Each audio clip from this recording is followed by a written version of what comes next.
Well, okay, guys, I am finally back. We'll be doing some MSQ, and I think it is. Let me turn this thing down a bit. Oh crap! Blasting my ears off.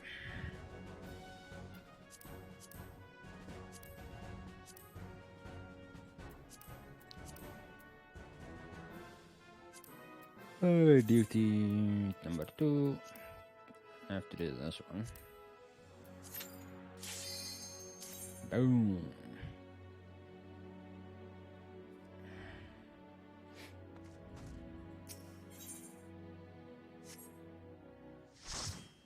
Light party.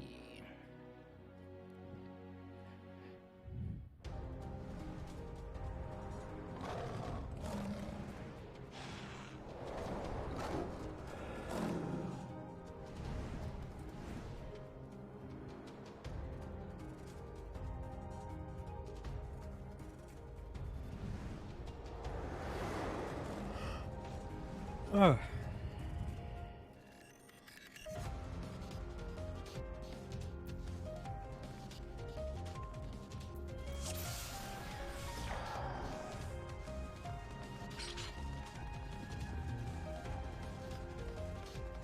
Please, turn back, else I might be forced to.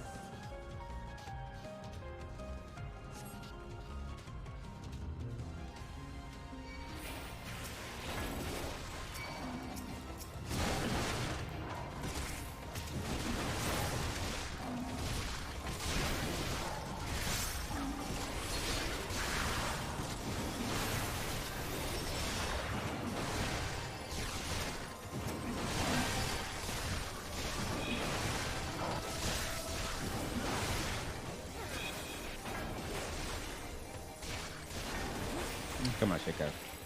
Tarantana.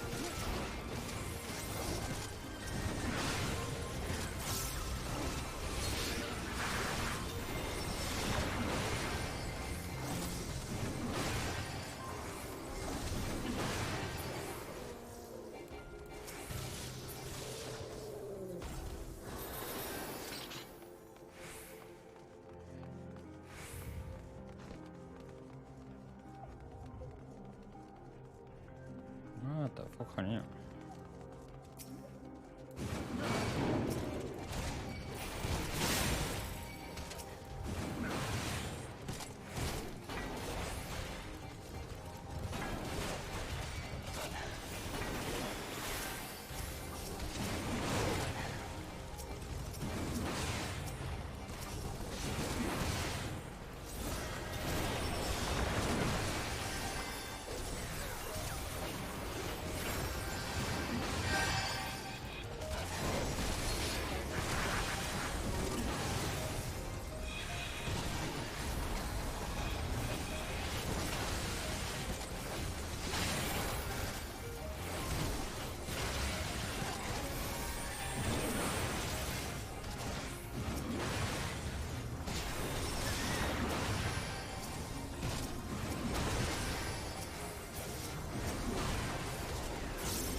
Why did it?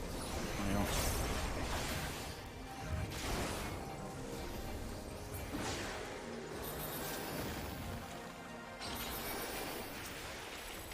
Alright, damn ingen idé att ta fram det gör något.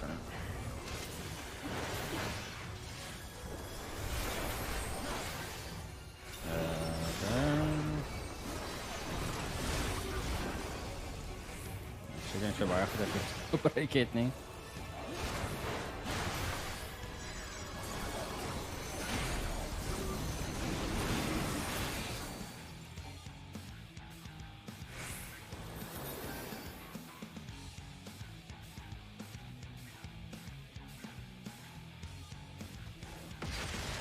Oopsie.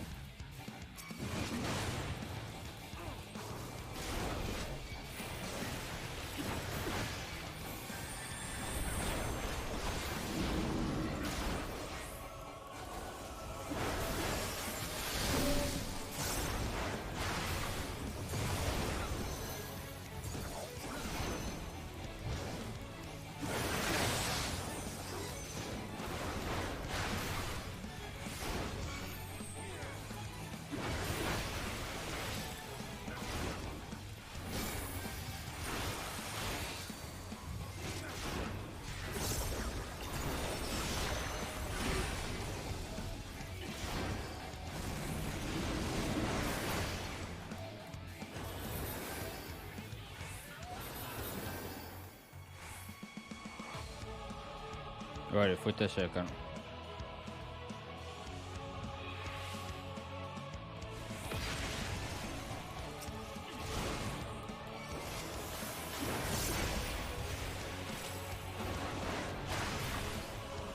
Kompestånd.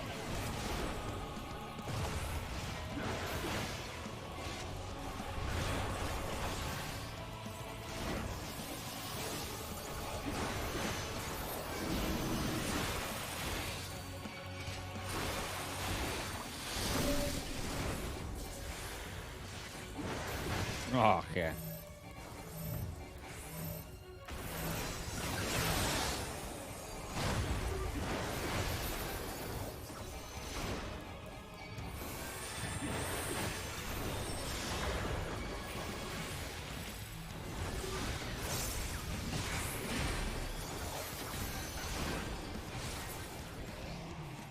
Okej.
Extra.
Okay, I know where the hit is the animal from it.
Focus in it.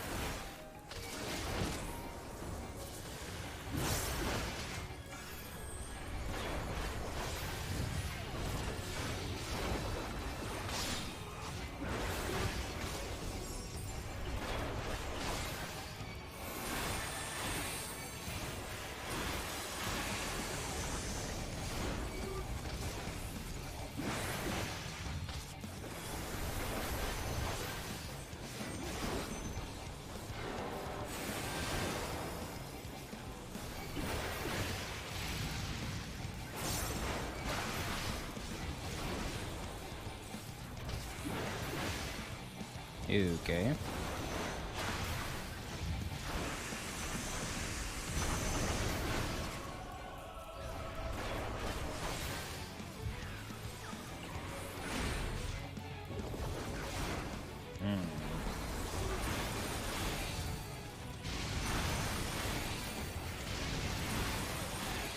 Oh, okei, se Atvekan.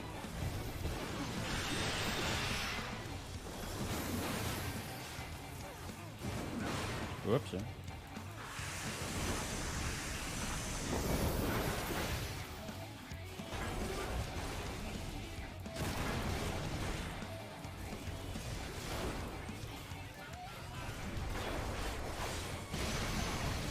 Oh, shit.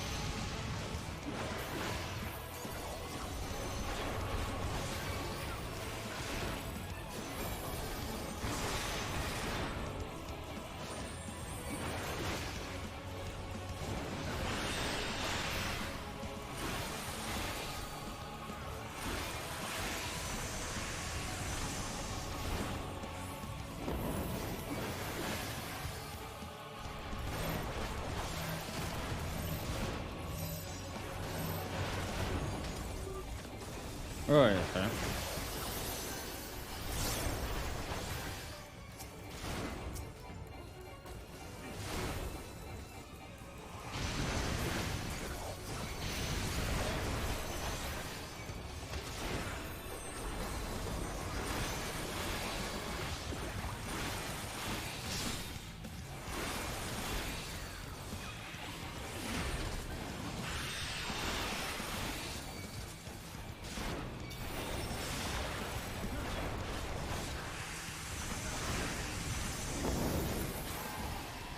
Okay.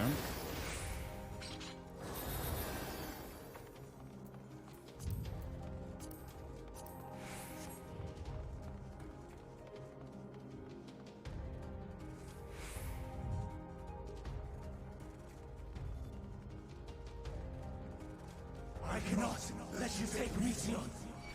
Not yet. Oh ja, no det var... Fuck, ei styrelse tähän klass. Yritti även panna kopappaan tuon sit.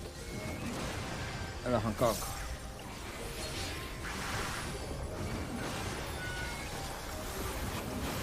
On filmat median fight.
Kofir.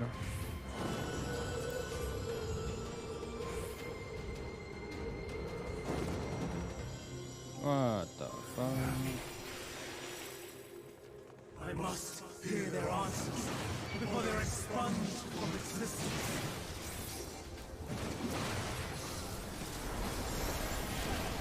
Got it.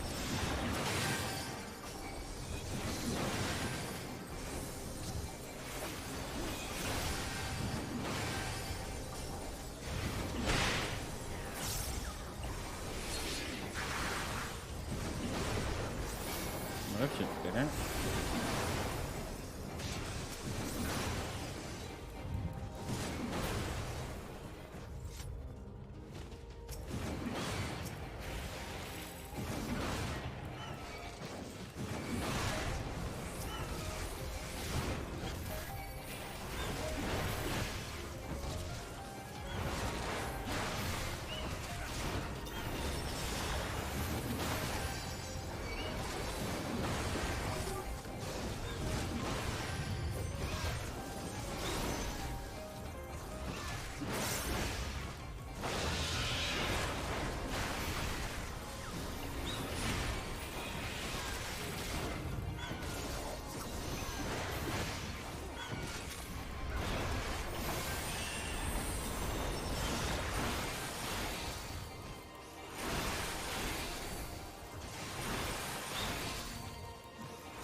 Hirmis.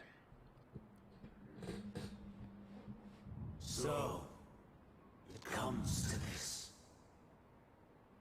I've no wish to fight, but this time, I cannot yield. Though the world may think me a mad, desperate fool, I will hold fast to my conviction.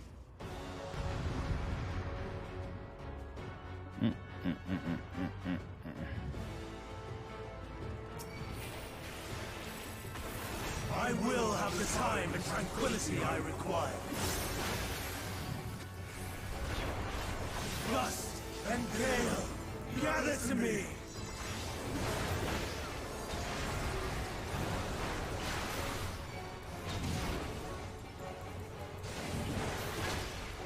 Ancient brand, unleash your power!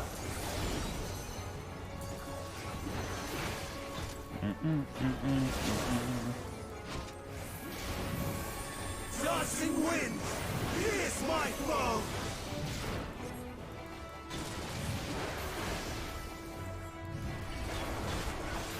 Stars on high, fall as rain!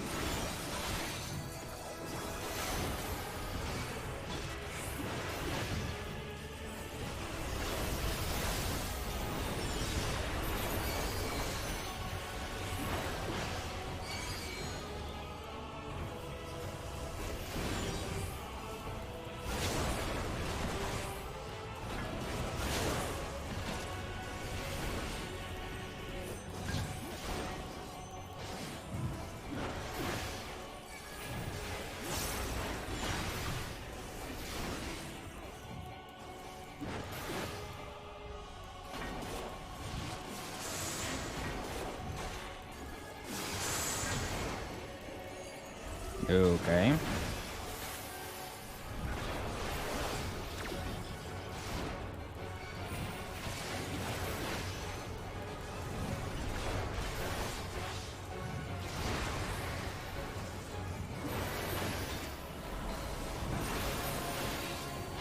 Streams of ether!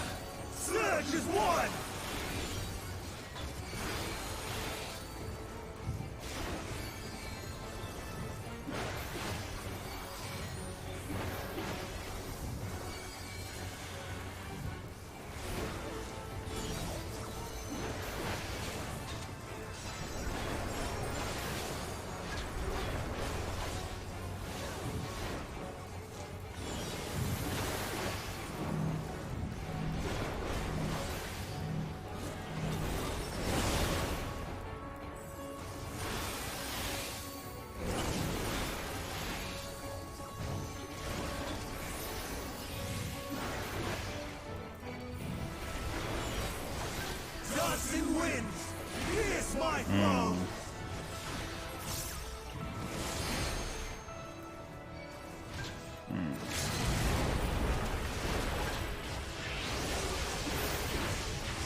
Even when transformed, I am not finished yet.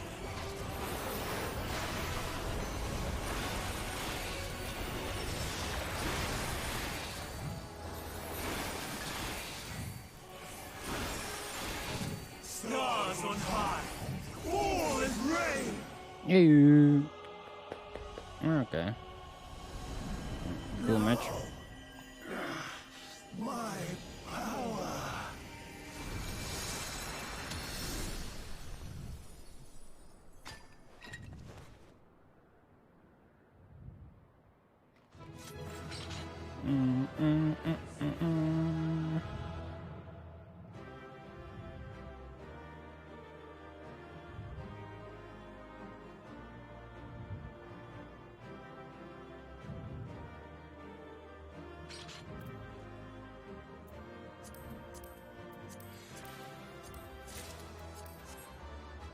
Fuck, man.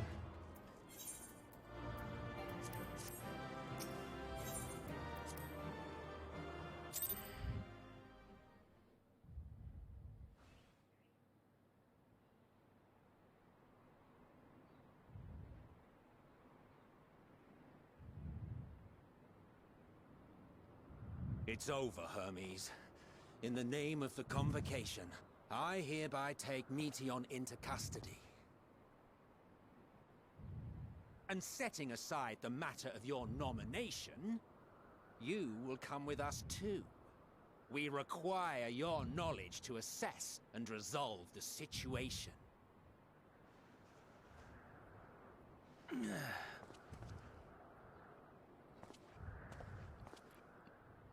Meteon, I am so sorry. Would that I could have listened to your report in full. Reflected upon its meaning and conveyed it to others. That they might reconsider their chosen course. But I have failed. And that wish will never be realized. However, ere our fates become the province of others, I bid you tell me just one thing. Was there happiness in those distant stars? Was there a reason for living?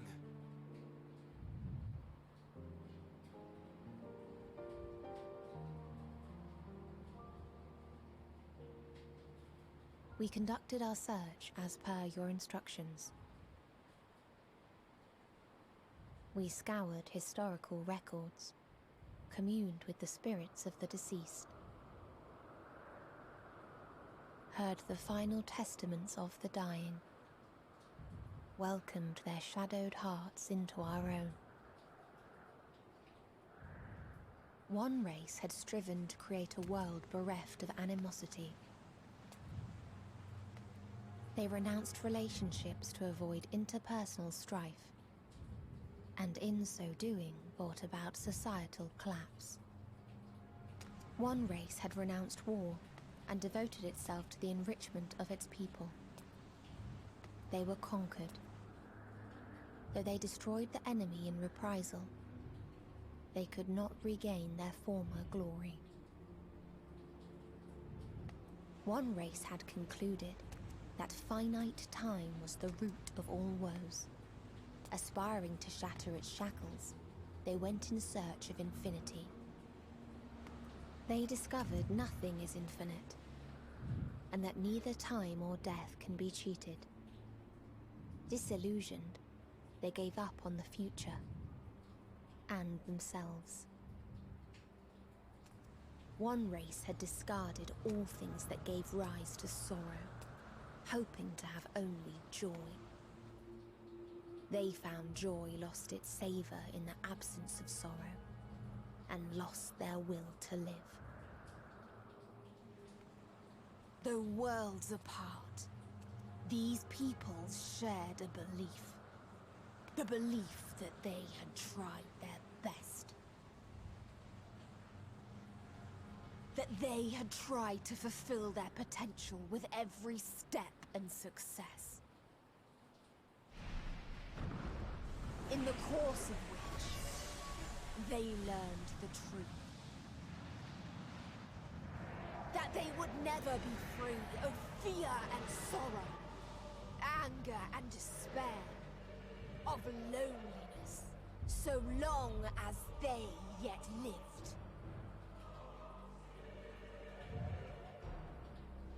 Even now their souls cry out for oblivion.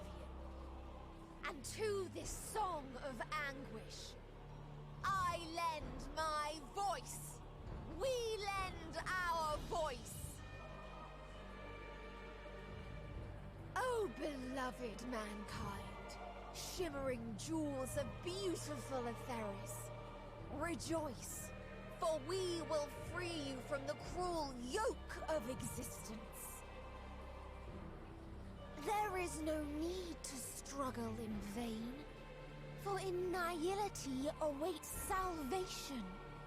You will know peace and serenity, and it will be beautiful.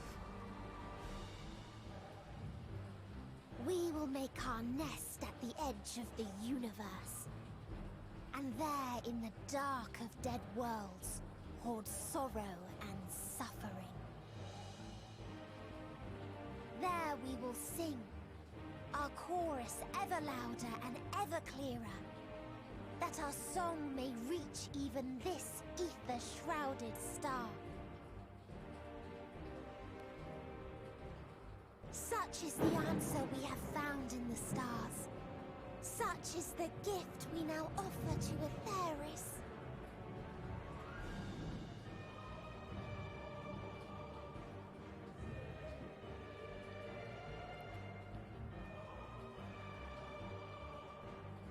Who are you to decide our fate? To decree we live or die?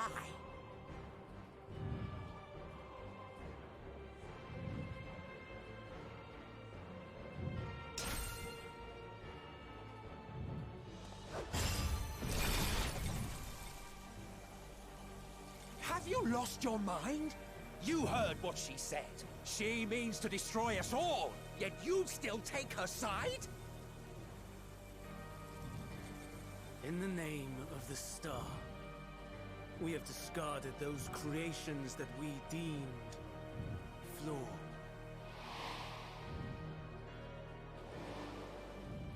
If we ourselves are flawed, does it not stand to reason that we too should be discarded? That is sophistry, and you know it! Perhaps it is. Perhaps I am wrong. Who is to say that you are right?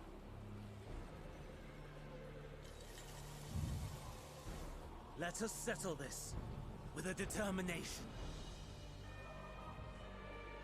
In my authority as Chief Overseer of Elpis, I will make a judgment on man's fitness to exist.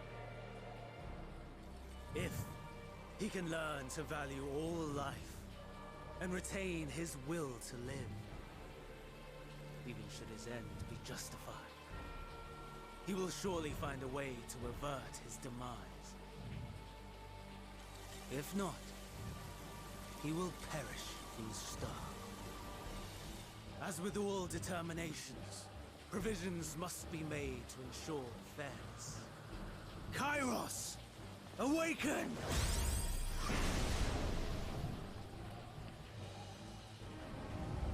Memory reconfiguration system Kairos activated. Awaiting instruction. Command. Universal memory alteration. Target area. Catesis Hyperborea. Starting point. Arrival of MSQ of the convocation at Propylion. Endpoint. The present. Erase the memories of all events and replace with a vague recollection of the following. I was here, preparing to demonstrate the functionality of Kairos to MSQ and Hithodaeus. Meteion's shared consciousness became unstable. She and her sisters could not sustain their existence, and all dissipated at the burst. The resultant shockwave accidentally triggered Kairos, which erased several days of memories from all present.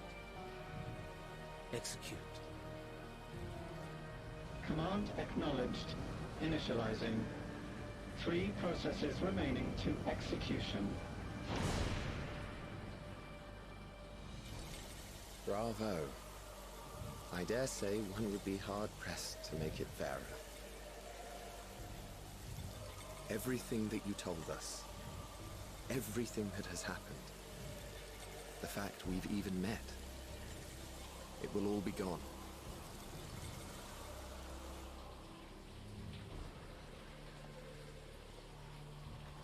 Go, Meteor. To the edge of the universe, where none can reach you. Hermes, won't you come with me? If you were to shed your flesh, I should be able to carry you.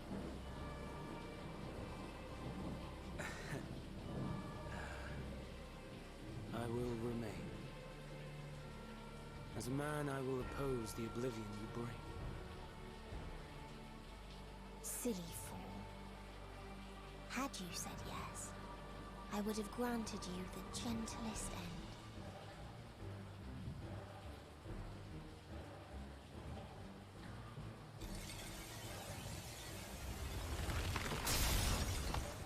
This ends here!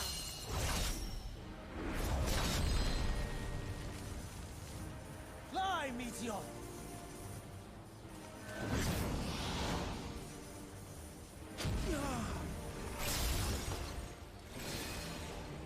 That is far enough, Hermes! Argos, to me!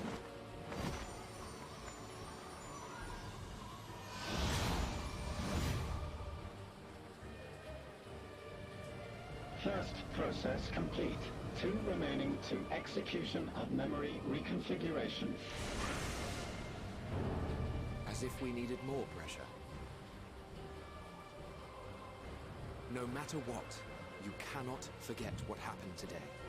For it is the key to saving your future. Your world. This fight is our fight. What comes after, our problem to contend with, not yours. No.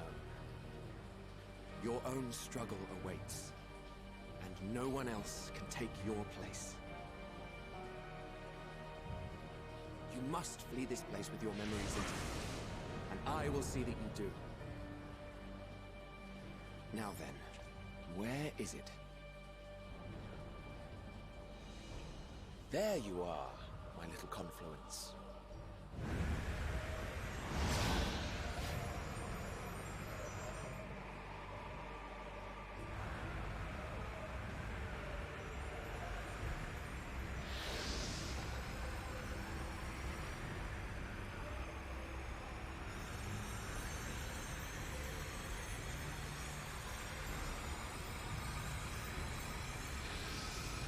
Almost!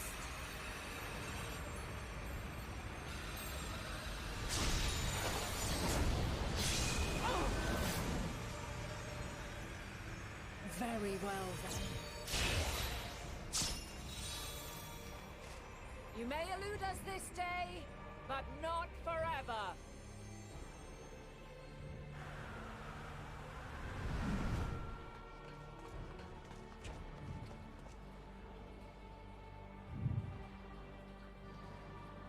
Meteon's gotten away. Second process complete. One remaining to execution. Ugh. No time for brooding. Listen well. Beyond lies a spatial confluence that connects the interior sections of this building. I will destroy the confluence and force open a way outside. When I do, you must jump through.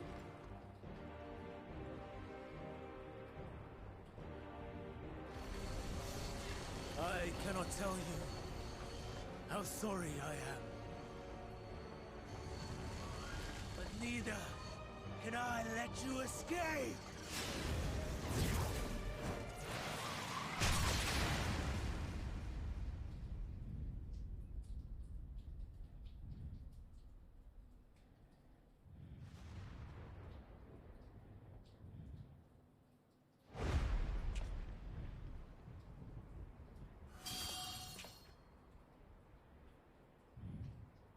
Too brave by half.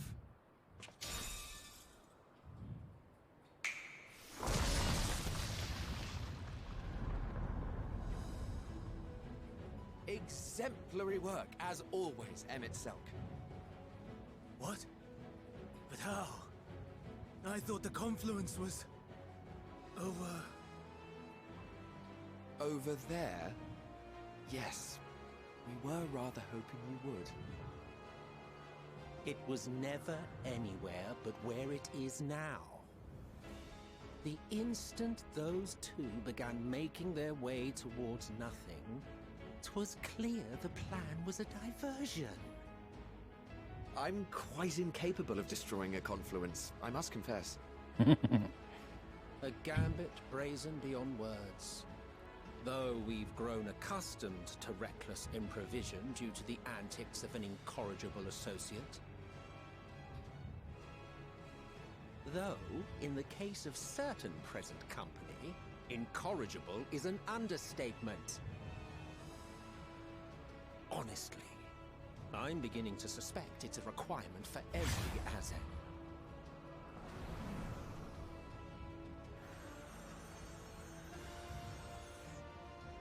There's no time!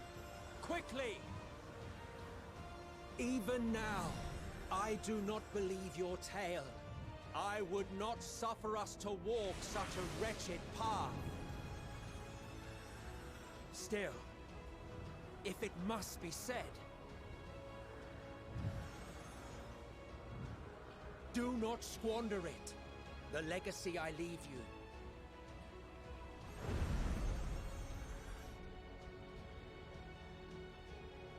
Final process complete. Executing universal memory alteration.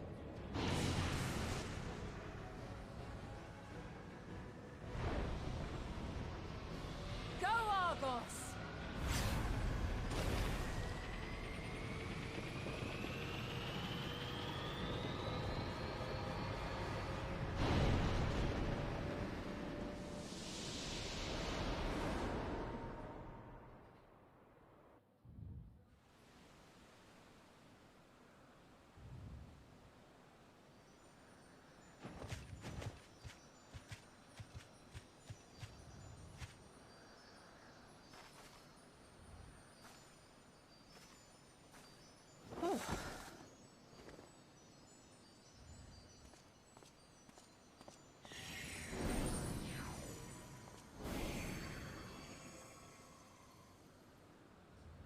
I'm fine.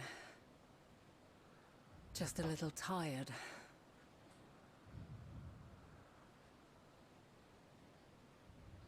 Can it be true?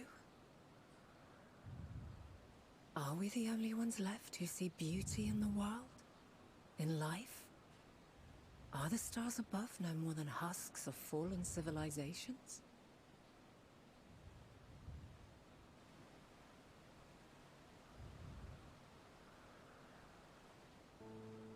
And yet,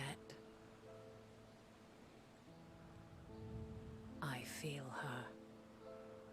Though she is unimaginably distant, I feel Meteon's presence, and the place where to we must go. Ere she made good her escape, I placed an enchantment upon her, one which allows us to follow her trail. She has already left the outermost bounds of Aetheris, and continues on her way. Given the vastness of the universe, it will still be no easy feat to track her down. But thanks to Emet-Selch and his Ladeus, all is not lost. We remember. So long as we remember, our fates remain ours to shape.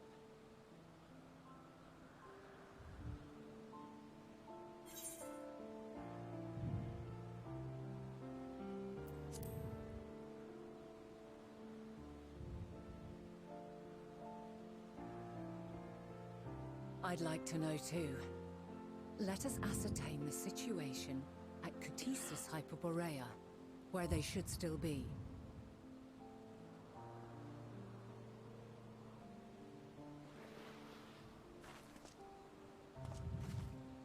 Given the likely state of their memories, however, it would be imprudent for us to approach them directly. In which case...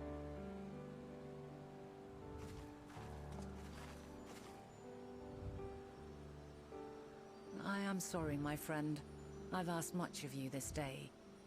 But may I trouble you one last time?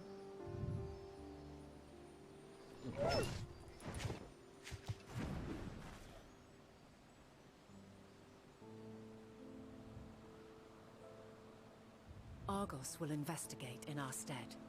We will share in his consciousness and see and hear as if we were with him.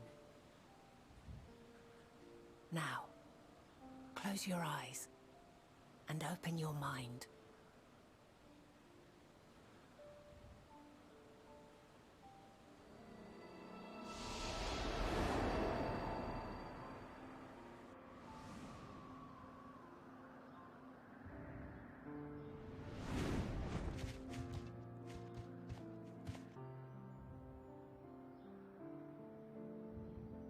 Thank goodness you are unharmed. Unharmed? There is a gaping hole in my memories. I can scarcely remember arriving here in Elpis. Forgive me. I was preparing to demonstrate the functionality of Kairos to our guests. But Meteion, her shared consciousness became unstable. And she...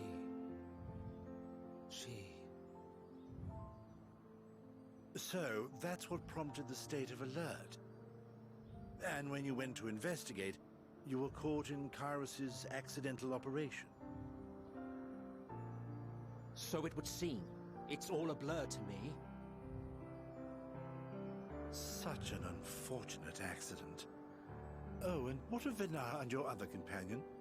You went inside together, as I recall. We did?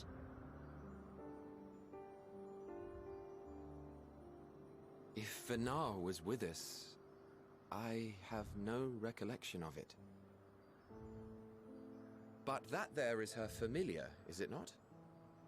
The fellow seems happy enough, so I think it's safe to assume his mistress as well.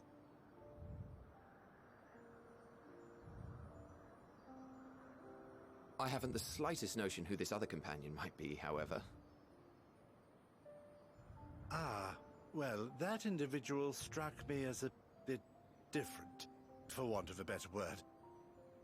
Perhaps it wasn't actually a person, but some manner of creation. Curious. I must ask Vinar about it when next we meet. Yes, you do that. Now, if we may tend to Hermes, whatever this Meteion did, it seems he bore the brunt of it. Once you are fit to travel, you will return with us to Amarot. We need to make certain there are no other ill effects. Also, I am here on business of the 14. We've already had the conversation, like as not, but since your toy wiped my memory, we'll have to have it again. Yes, of course. As you see fit. This Kairos, it manipulates memories through the emission of etheric waves, correct? There is a theory which holds that memories scoured by blasts of ether are restored when the soul is cleansed in the underworld. If true, then perhaps when our time comes to return to the star, we shall remember these few days we have lost. I doubt aught of interest occurred. Look forward to the revelation if you like, but I should prefer to reminisce on more meaningful moments.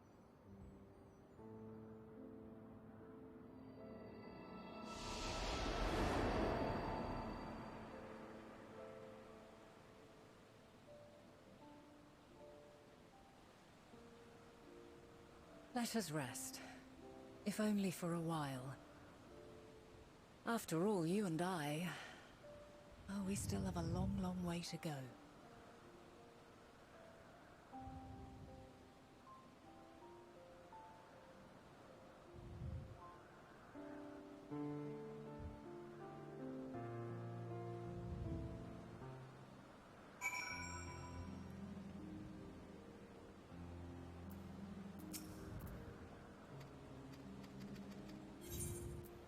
You a second.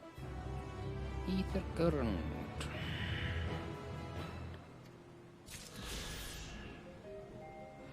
Attuned. Hey.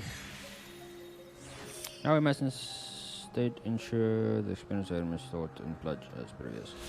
What remains in our memories alone will be our weapon against the final days. We must fight the battles in your age and in mine. Come, let's walk together.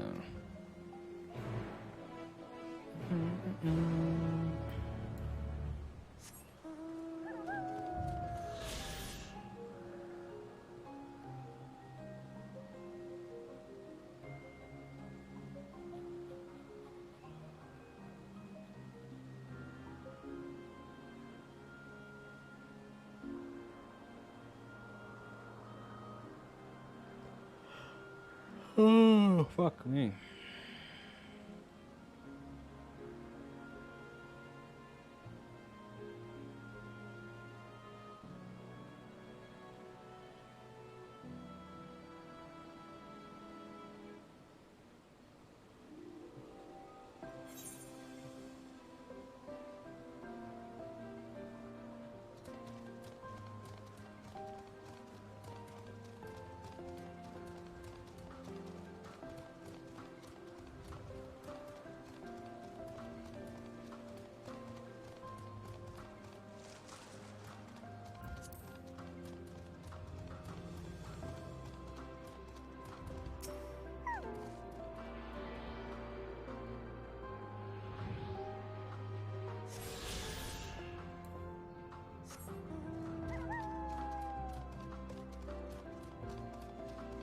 Well, I'm gonna first find all these fucking Ethernet points. Then we'll continue on with the MSQ.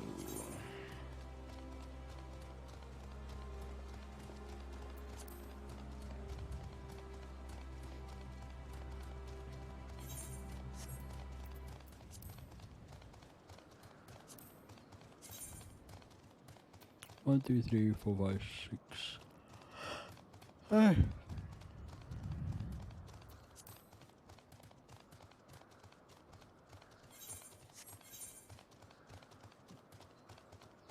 This one should be around here. And there it is.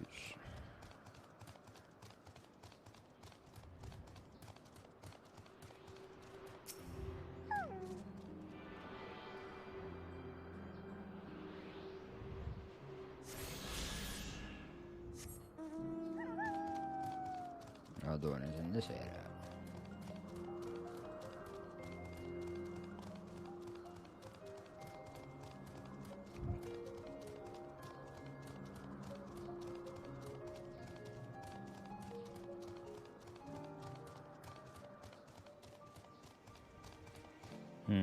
Wonder if I should go to here first. Well, there's one around here, and then I can go.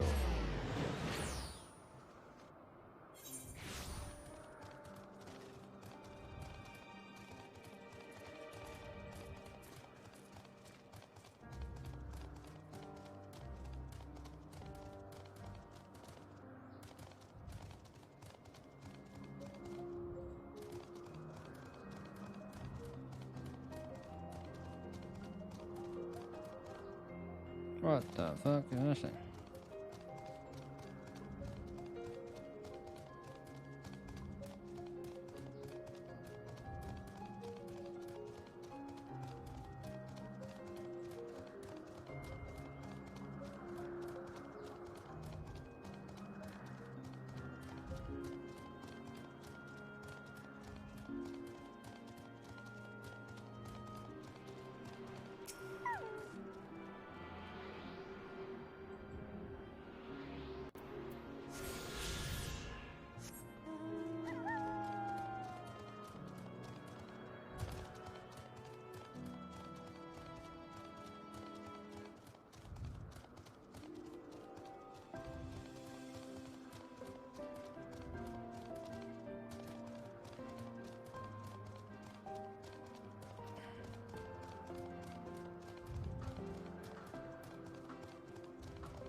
Now, do you think this one should be picked up or not?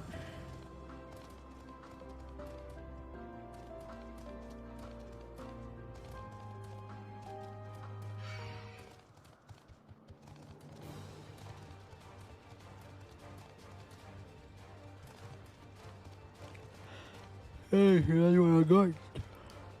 I can't do this one.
Three to go.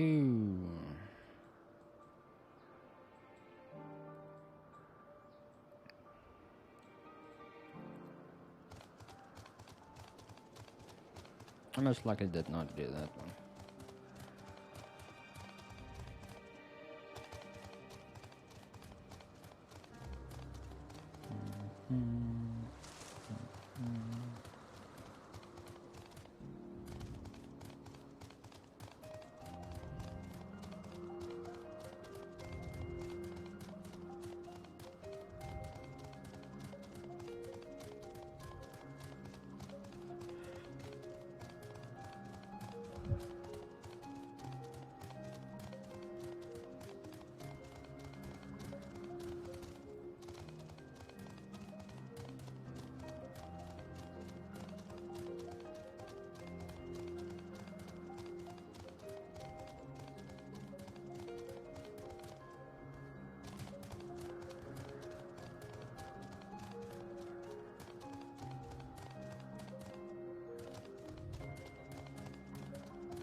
Oké, dan ben ik daar nog achter.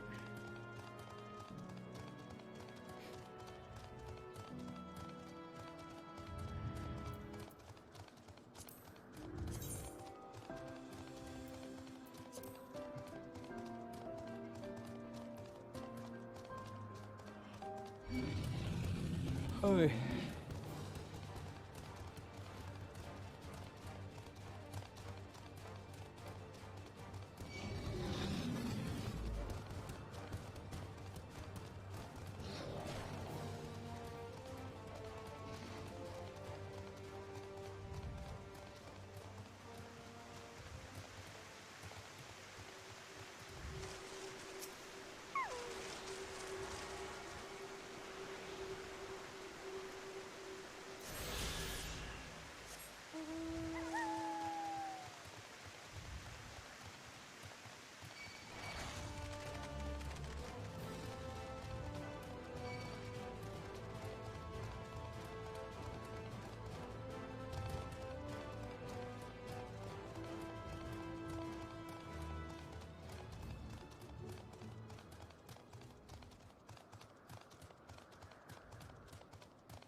Oi.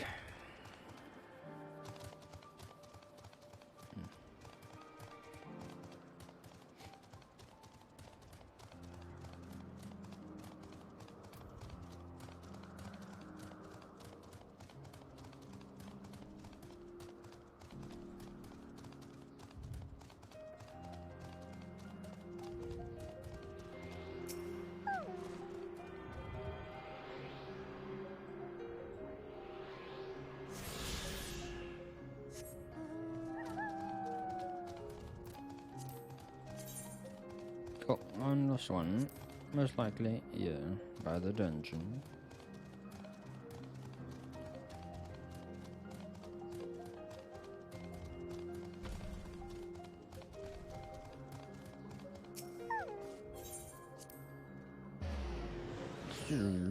Oh.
Oi, calma now.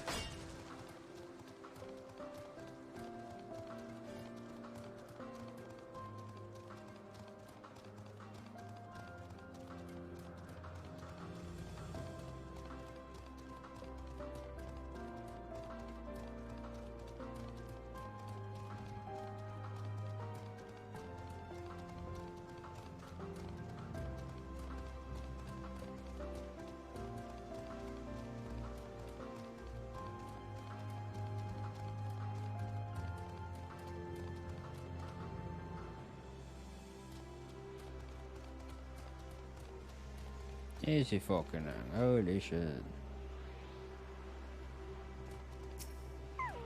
That's a lot further on the other dude's maps. Boom.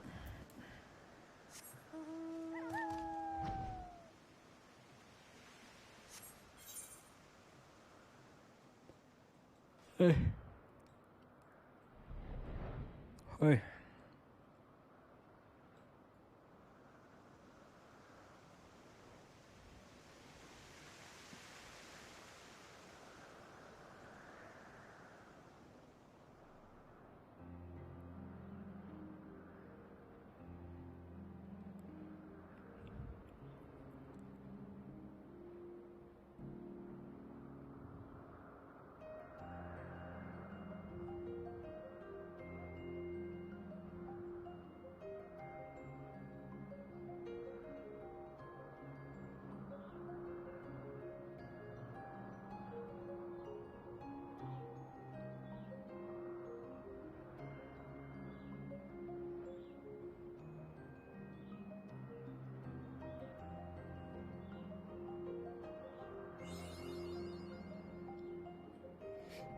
Nice.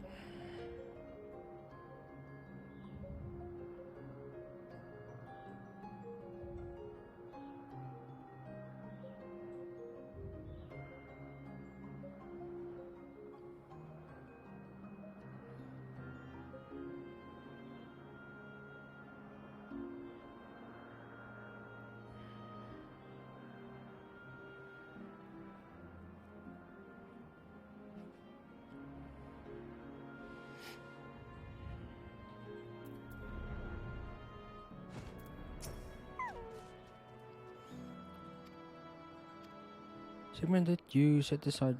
Oh, shit.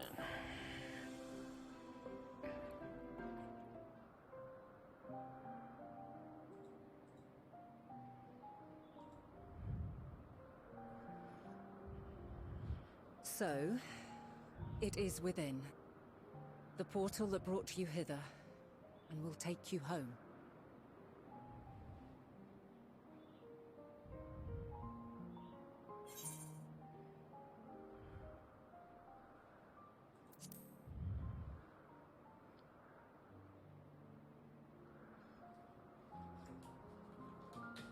May you and yours emerge triumphant. Make use of the knowledge you have gained, that your days in Elpis and our friend's sacrifice be not in vain. With Meteion free to pursue her designs, tis only a matter of time until the final days are upon us. We must be ready. From fortifying our defenses to securing our escape, there is much to be done. In spite of this, we cannot allow the report that set this calamity in motion to become common knowledge. Were the masses to learn the fates of the other stars, I fear the situation would spiral out of our control. I must carefully consider who can be trusted, and bring them into the fold.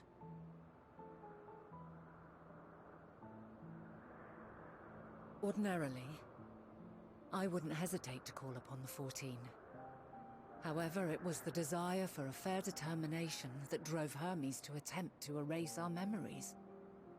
Were he made aware of his actions, there is no telling whether he would remain a friend or become a foe. Alternately, we might try to alienate him from the convocation. Yet in doing so, we would deprive ourselves of a brilliant mind who would be invaluable in the crises to come. Quite the dilemma. Which is why I must work independently of the convocation. Regardless of how we proceed, if we are to permanently avert the final days, we must be equal to Hermes' challenge. We must prove that mankind is worthy to exist. And this hinges, I think, on how we confront the all-consuming despair that accompanies a senseless and seemingly inevitable end. Bewildered and divided, we would perish like the peoples of those celestial ruins. We could not hope to survive the final days, much less take the battle to Meteion at her nest. We must find a way to defeat despair, to unite and prepare as many as possible for the struggle ahead.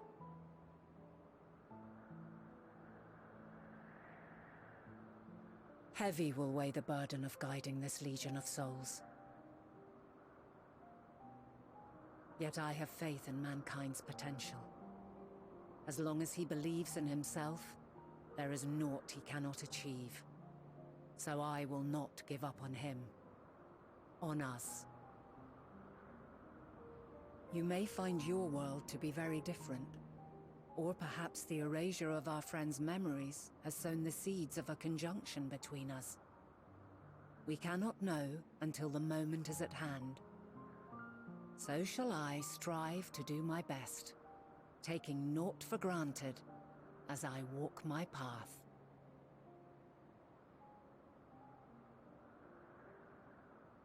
And I pray you walk with me to the end. As you move forward, so too will I, as will all, resolved to fight for the morrow. And when mankind has found the strength to stand against despair, we shall silence the song of oblivion. She who sings it will learn our journey is far from over. This I promise.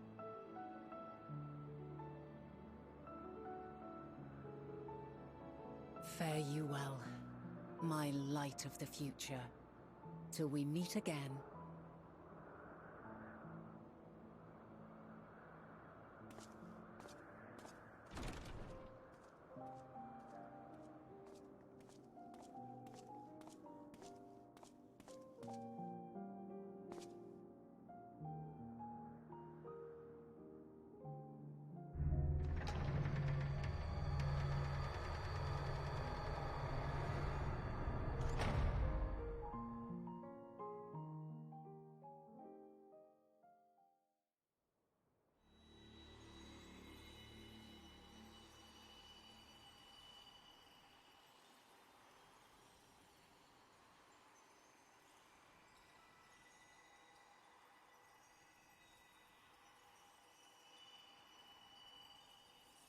From this day forth, I shall strive to bring honor to the seat of Vandania.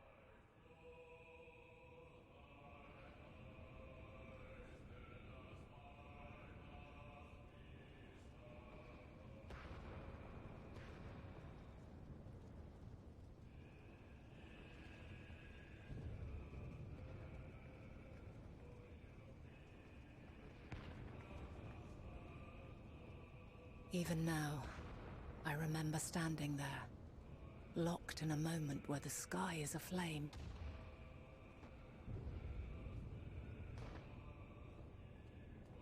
Where stars fall as tears, and screams darken the seas.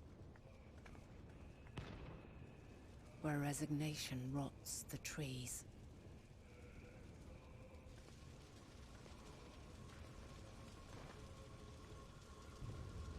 Where terror twists magics into abominations.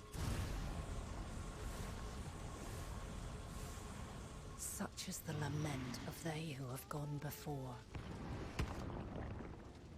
The song of they who tried and failed to create a better world.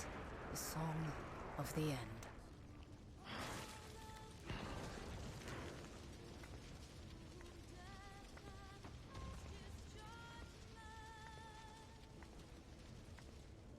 That which hides at the edge of the universe is no longer Hope's creation.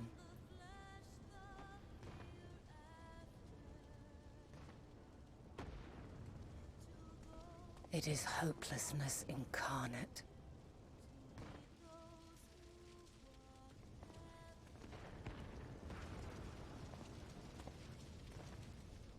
That day, mankind saw half of its number sacrificed to bring forth Zodiark.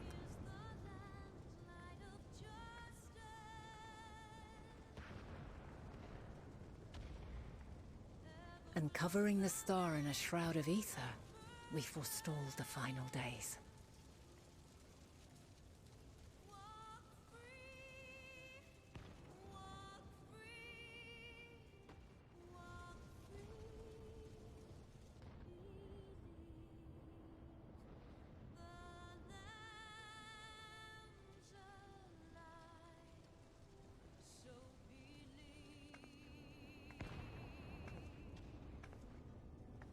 Yet the cries echoed still.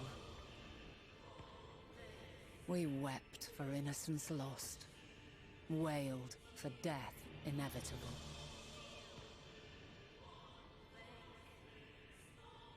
A reality too terrible to bear. And for too many who sought comfort in gilded memories of joyful days and tranquil nights.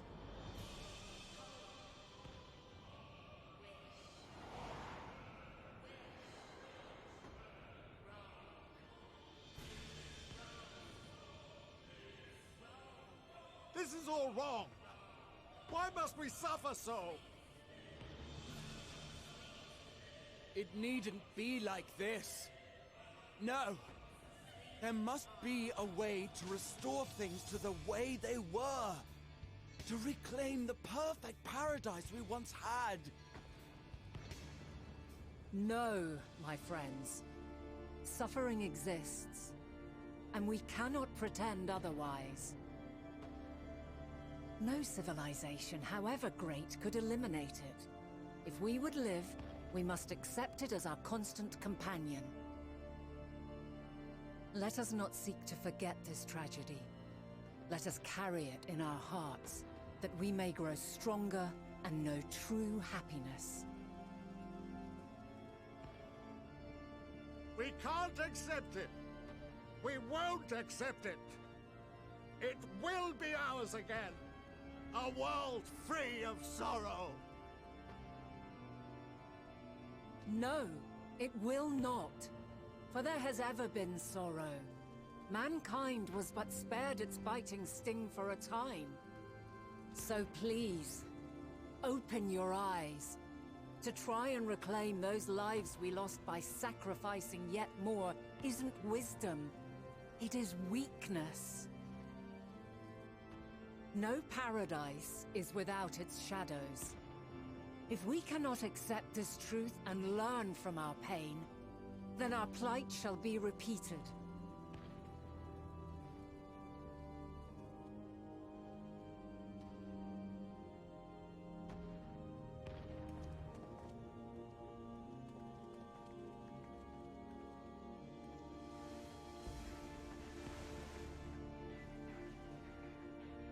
O mighty Zodiac!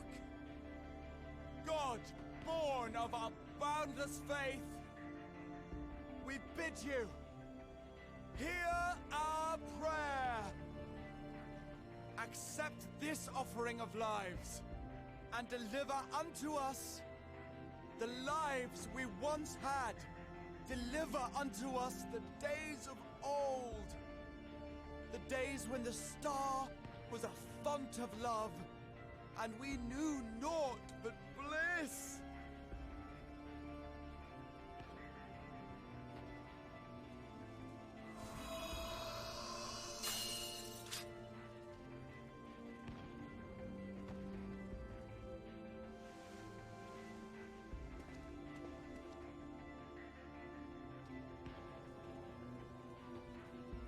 You would destroy it?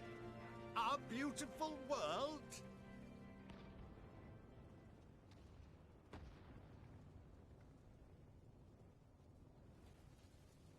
Lands that stretched on forever. Skies one could drown in. The heartbeat of nature, silent yet strong. And amidst it all, a people. Beacons of light and life. Laughter that warmed my heart like naught else before. They are my meaning and my purpose. My love. In spite of, or perhaps because of this, I choose to believe in mankind's potential, in his ability to find a way forward. So let there be no way back. From that temptation, I sunder us. No more shall man have wings to bear him to paradise.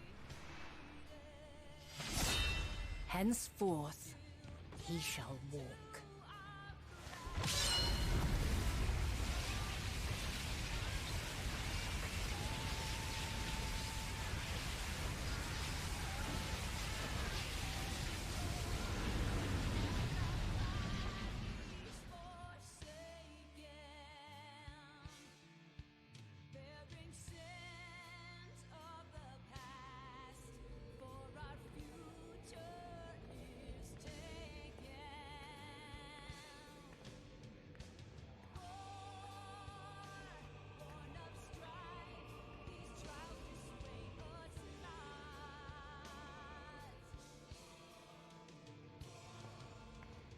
All is excruciating pain.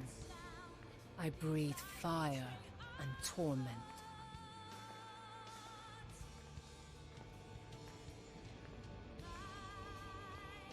I birth a world of suffering to mire and plague.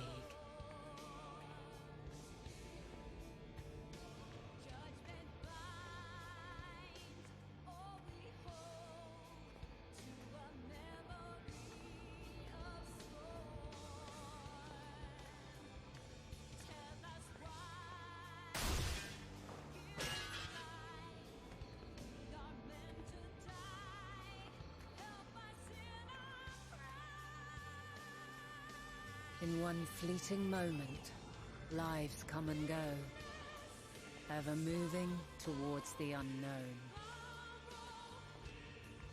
And in that fleeting moment, they cry for the answer to the question. Why, given life, are they meant to suffer, to die?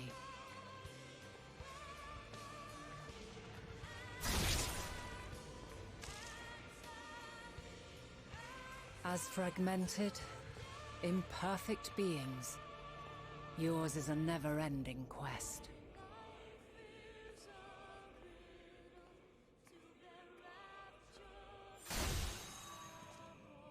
A quest to find your purpose, knowing your end is assured.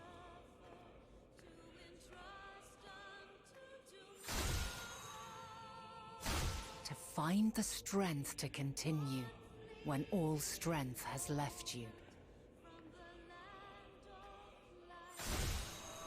To find joy, even as darkness descends. And amidst deepest despair, light everlasting.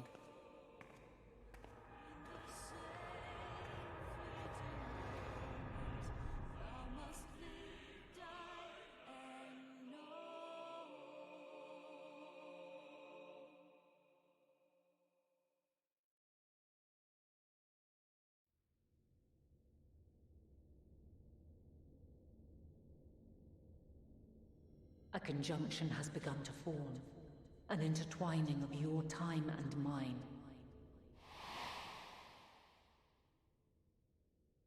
When you truly understand what is at stake, and your journey has prepared you to surmount the insurmountable, then shall I honor the promise made in another time, another age.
What the fuck?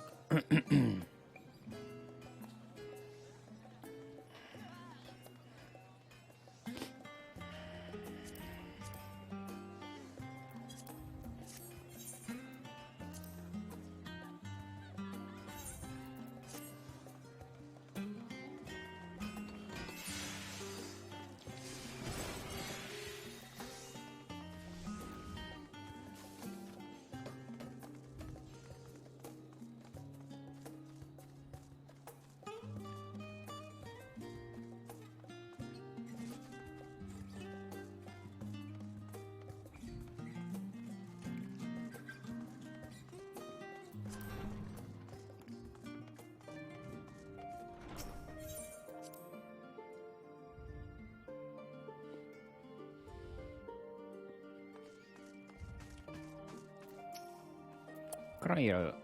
Impeccable timing, as always. You'd heard you were off in the first as part of the efforts to investigate the final days. Well, as often seems to be the case while you were away, we had some few developments, which we can discuss in just a moment. For now, however, I can tell you how wonderful it is to have you back.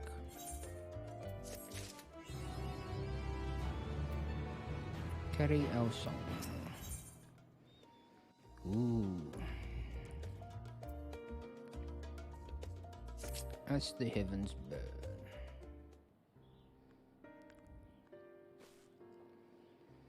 So, have you learned aught more of the final days? Yes, I did. And the journey was well worth the risk. No doubt our newfound knowledge will be boon to us all.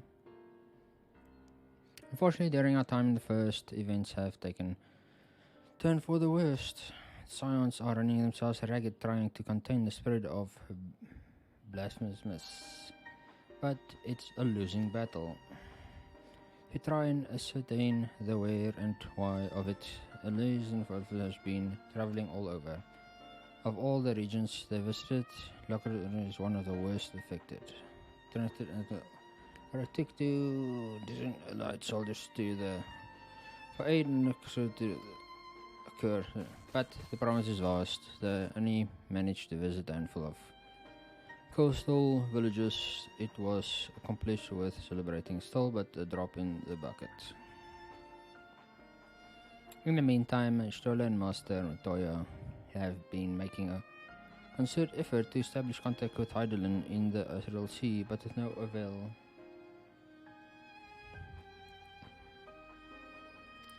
Oops, no, skip. From what we gather, they've been constructing a vessel to ferry people to the moon, an ambitious project that has likely been years, if not decades, in the making. However, since we've been signed off this far, I suspect it's still incomplete. You'll have to recall the purpose and shit from Master Trinkets to the people of Razardan. Following their decision, Vatra declared his support for the plan and urged those who wish to evacuate to accept. So far good, but that were things a little strange. Apparently the Forum caught wind of the lunar traveler in the Tower of Babel and decided to use it to deliver people to the moon instead of the mysterious ship. Therefore, to secure a safe passage to the Vanishing Refuge to the tower, afterwards traveled to Gamma not long ago. Traveled east, the capital was hardly the safest place to begin with, and now the final days have come to Garlemeld.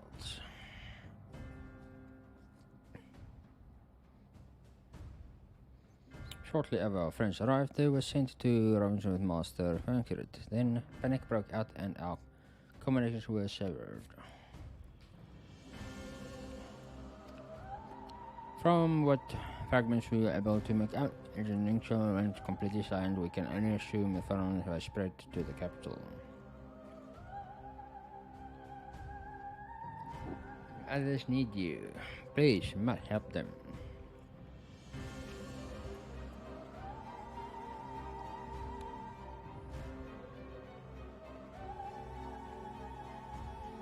Have you will take the difference, I'm sure of it.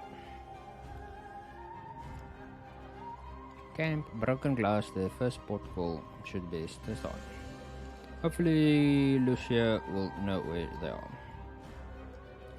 Not telling what we're walking to, so there's better with every possible precaution.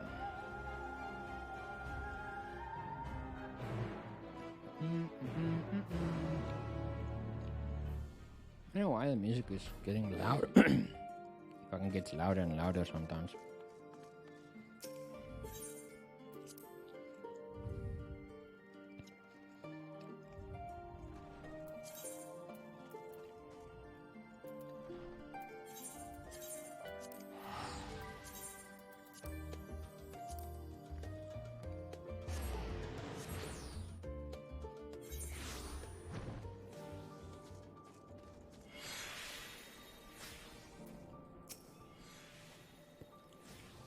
And not a moment too soon. Castle and government are ablaze, but the events on the ground that concern me. If you heard fellow Science arrived ahead of you, but the cut committed greeting short after we received word of our troops on the Magnaglaris form airport has landed. It was then that the heavens began to burn. I dispatched our friends at once to ensure the refugees come to no harm. I would have you to join immediately, additional support on the route. Upon departing, several cutscenes will play in cutscene. In cutscenes, in sequence.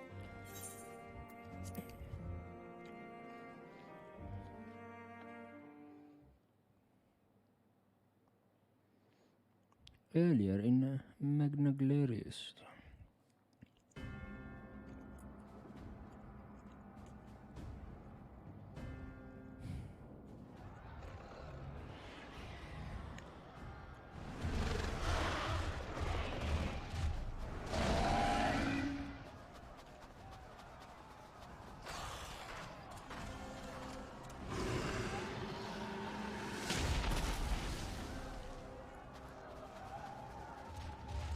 No.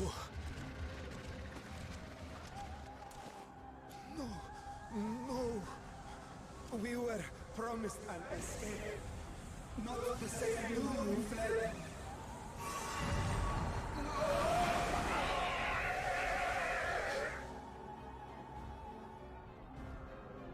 I shall not meet my final days here in this blasted waste.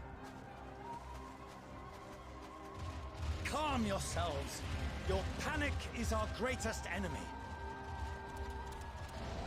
Come, we must build a line of defense.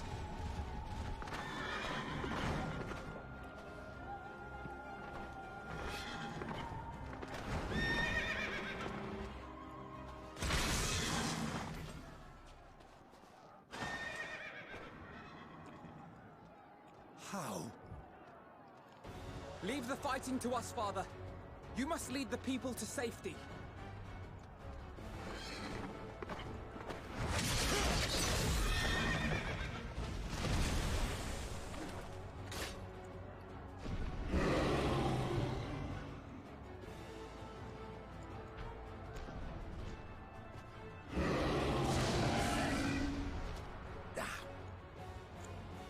I can handle this pair. You shall tend to the refugees. Let us be about it.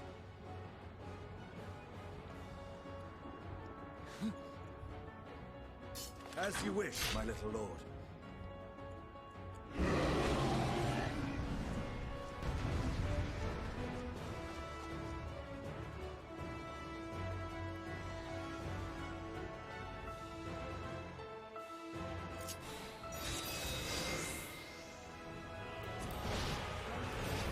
I'll command the beast's attention. See to the wounded. Okay. Help is at hand.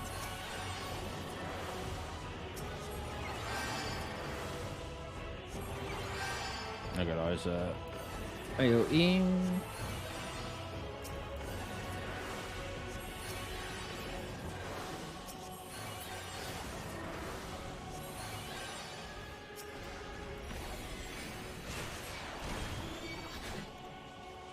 Leave it to me.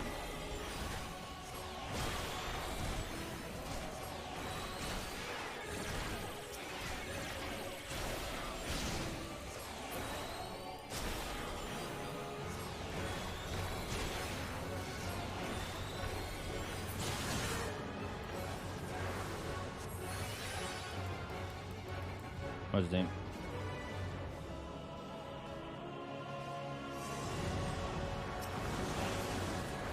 Yep, get out.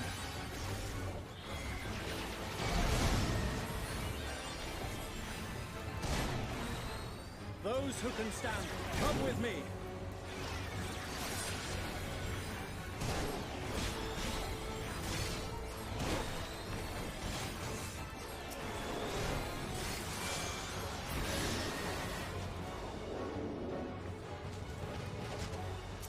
Easy now. Deep breaths.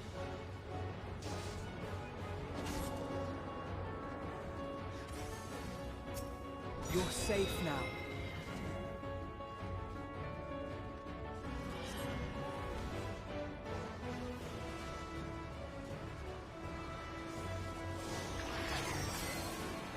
Worry not for the refugees, but for yourself.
What?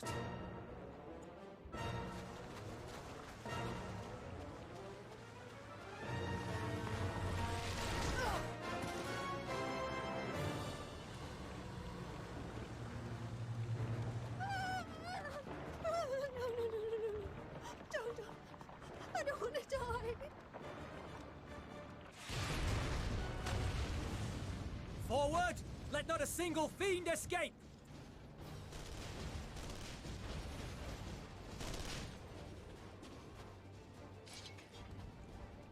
Wait, that's... Euless and the army. So, you've recovered then? In time enough to be of aid, for once.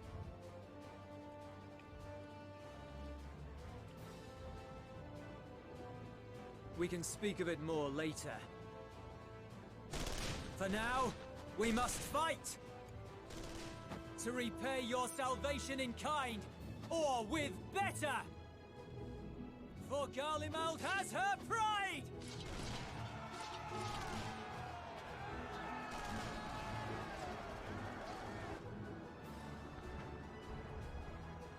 Of that I've no doubt.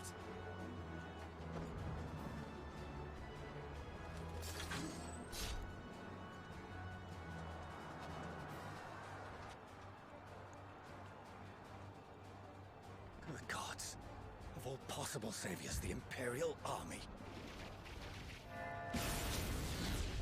Oh!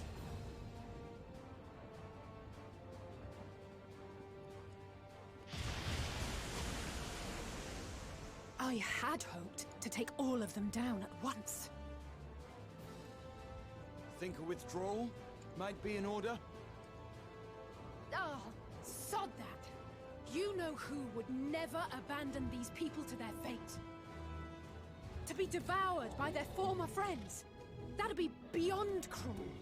These beasts must fall here and now. Well then, I'd say it's high time we threw caution to the winds.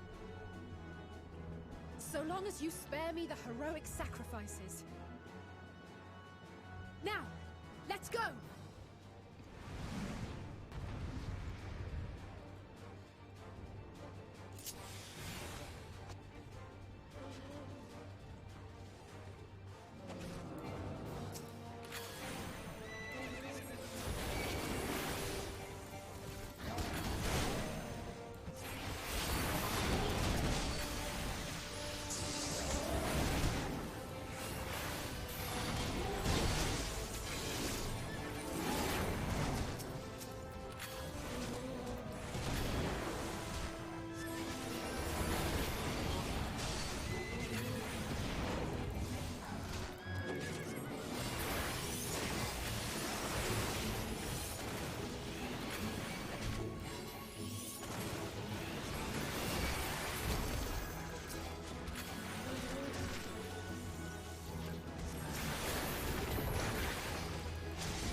I'm not done yet.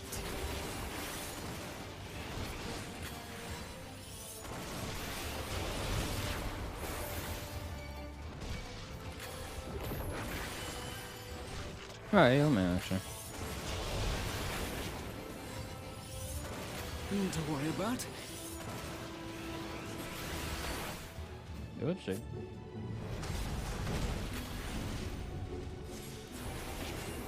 The air crackles with energy. Find cover!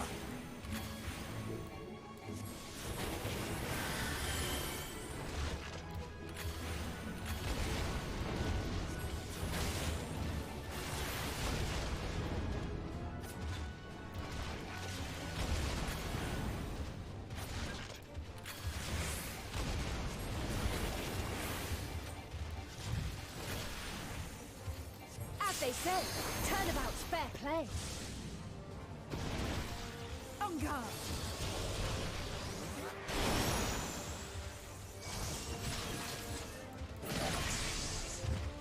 I'm gonna net you, what the fuck?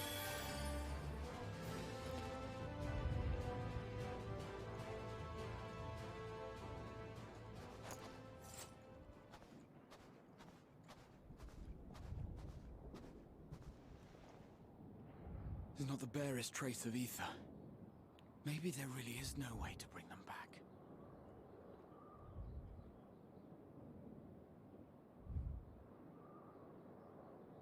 Thank you for saving our lives once again.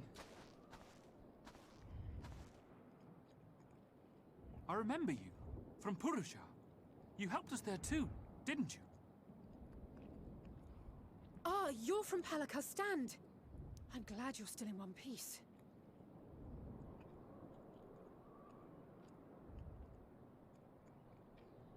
Or you will be, once I see to that injury of yours.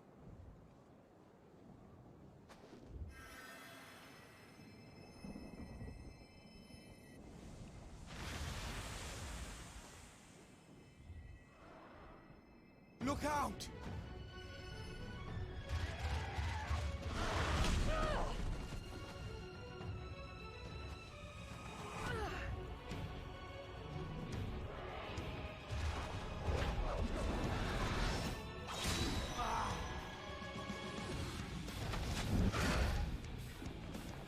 Get out of here! Quickly!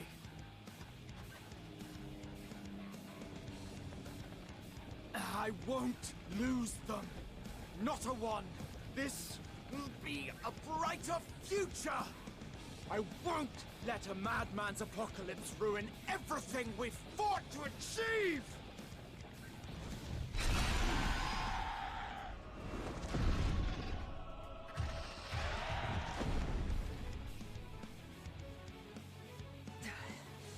Get it together, Alizé. You're embarrassing yourself. And in front of Father, no less. You might never measure up to our champion.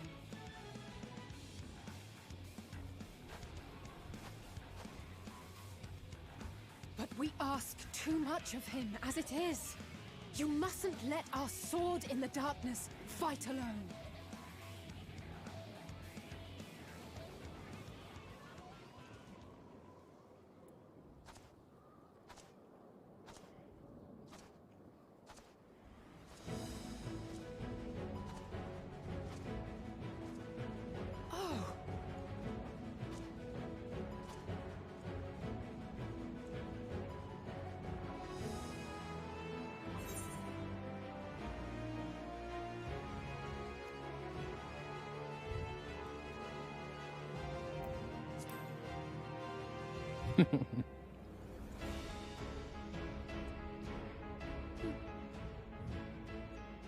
I can look after myself, you know.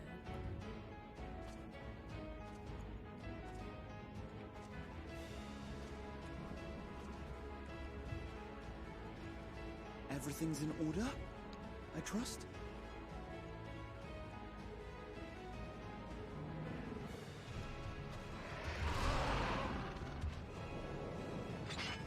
I've had enough of this rabble! Come on!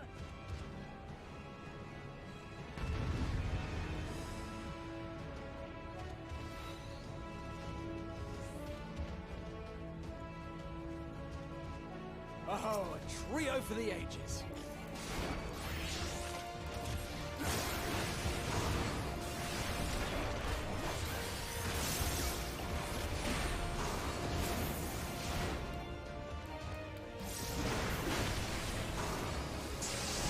No?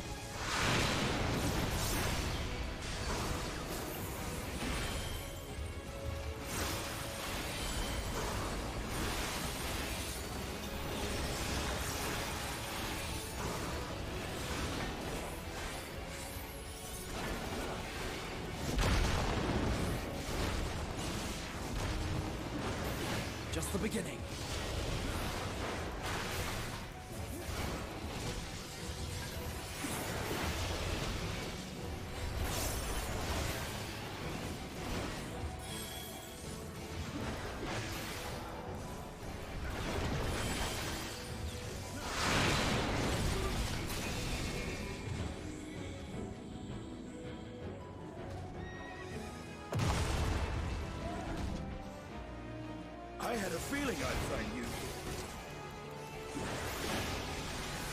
could be the last of the worst troublemakers. With me!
To me.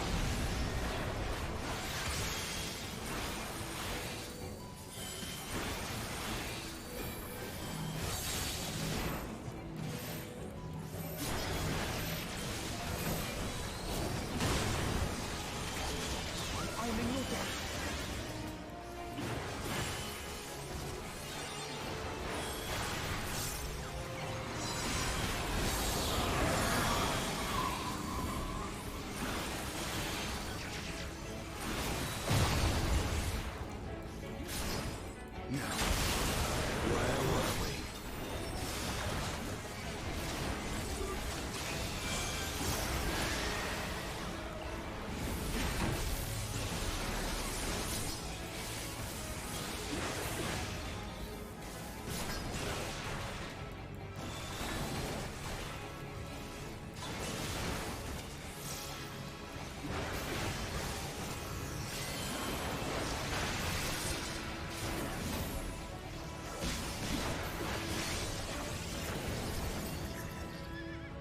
Hey, duty complete.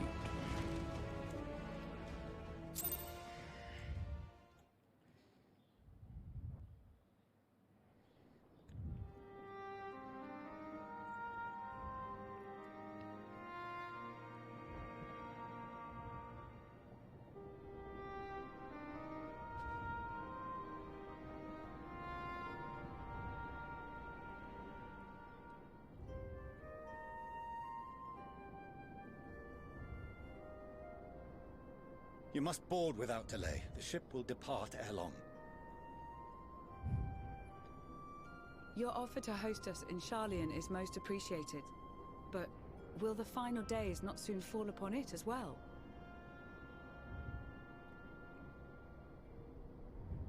Your hesitation is not unwarranted. The satrap entrusted me with your lives, yet I have failed your comrades. Nor are you wrong to fear that this corruption will continue to spread. I cannot promise you complete safety, even in my homeland.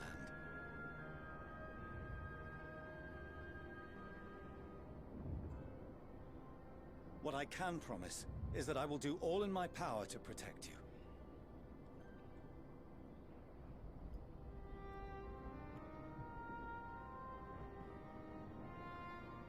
That power is not inconsiderable. Even now, my countrymen are preparing the vessel that will deliver us to a sanctuary on the moon. Join us on our journey there, and beyond, to new horizons. Come to old Sharlayan. Please.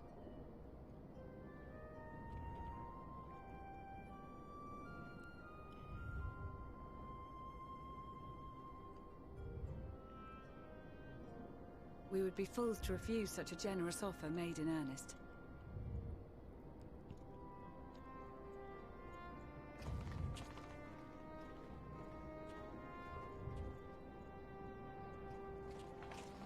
seems they've a new destination. The people of Radzat-Han have known too much suffering. The march to Garlemald will only bring them more, short though it may be. I quite agree. Fortunately, they have you to look after them. Yes. Well.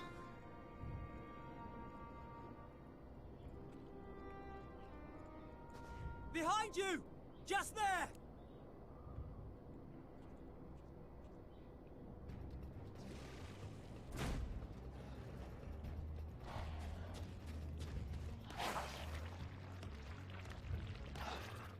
More of them.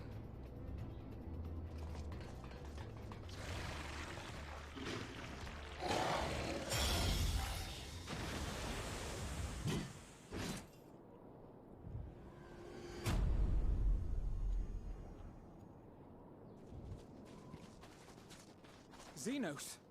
Here!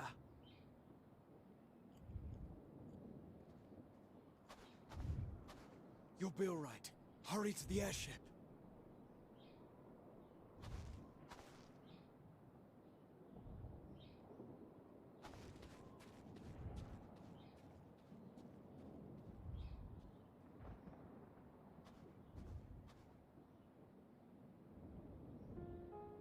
Why have you come? A heretofore unseen beast. 'Twas ripe for the slaying. Poor sport, alas. Unfit to temper my blade.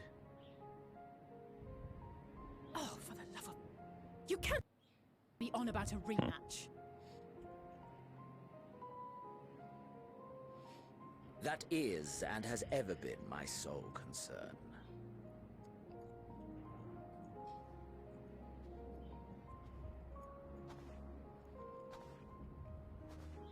You, on the other hand, are fixated on a different quarry. Your passion pales before mine, yet neither hate nor despair seems sufficient to recapture your misdirected bloodlust.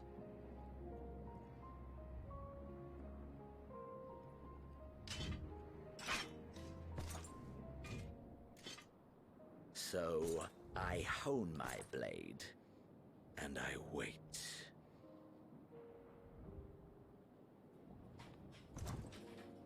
That's it. That's all you care about.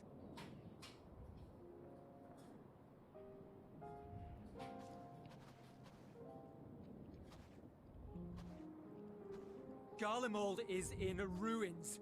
Our homeland, the nation you rule, is as good as gone. Along with so many of its people. Not just soldiers like us. Not only those who fought and killed for power and duty. Innocent civilians.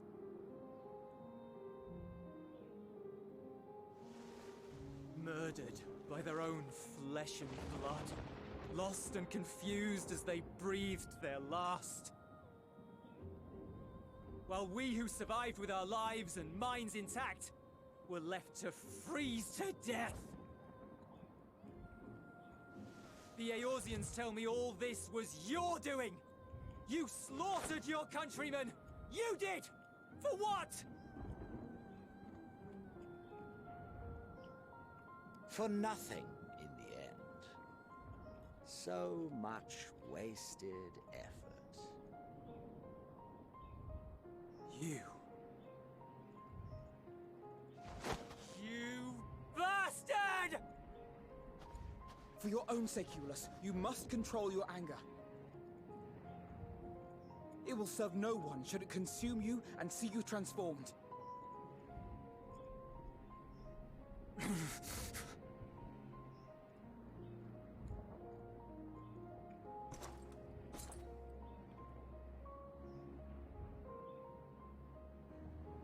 Would you be happier had I a good reason? What? If my motives met with your approval, would you no longer resent the outcome? If so, then perhaps a beast's skin would suit you better. Duty, honor, morality. All constructs of convenience when put to proof. Surely the war taught you how easily power becomes the tool of the self-righteous. How the people's justice was merely a means to their ends?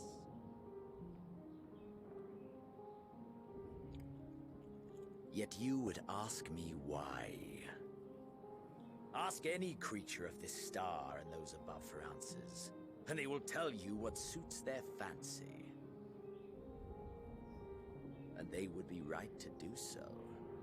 What meaning there is to be found in the petty vicissitudes of your existence must be gleaned by you, and you alone.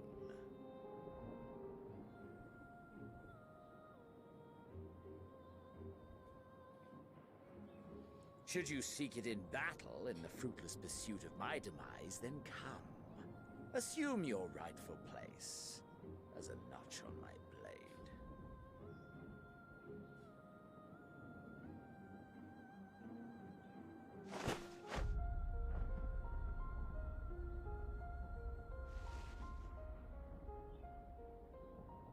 You are a blight on the Garlean race, and there would be no more satisfying way to expunge it than by beating you to death.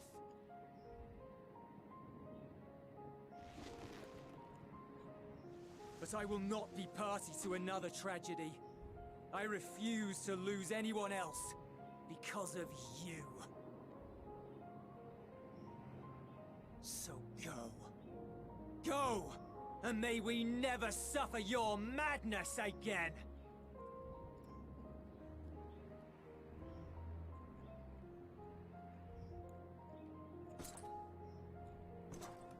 Xenos!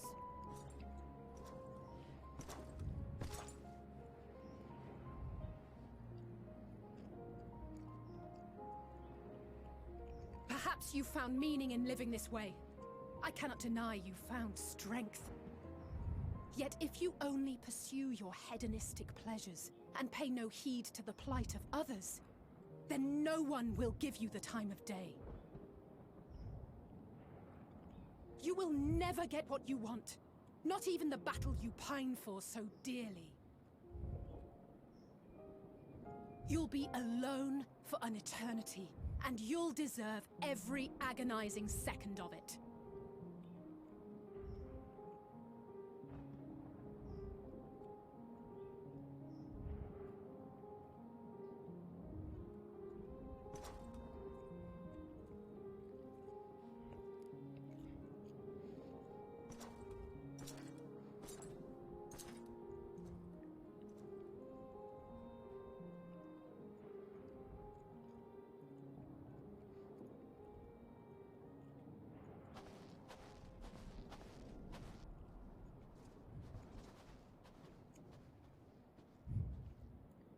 We're ready to depart. The refugee ships will be leaving shortly, but I've asked mine to remain for the time being. There's room enough for you to join me on it, if you wish.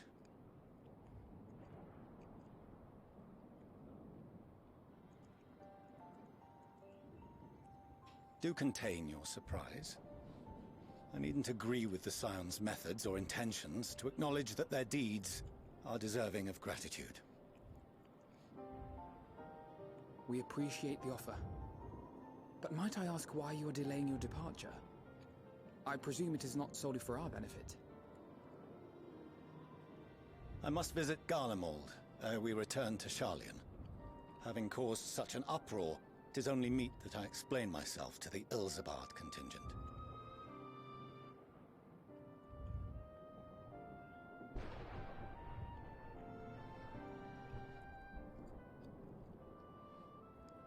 Allow us to accompany you then.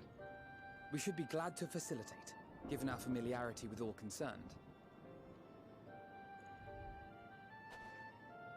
If you would like to join as well, Euless, we can speak of recent events on the way.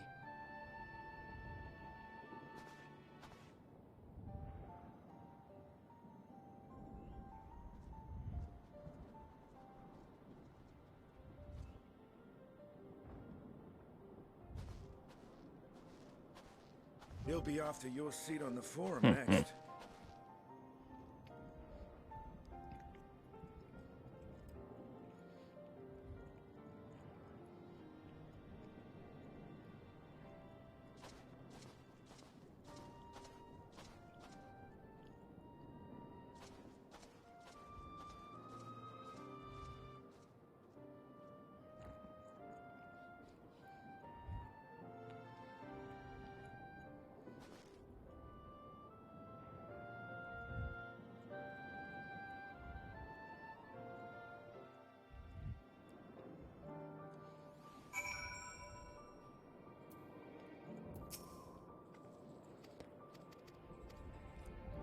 Hey, new weapon.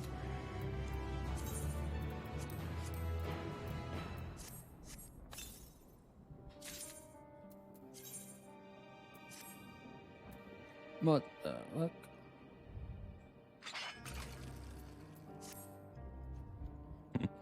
What the hell?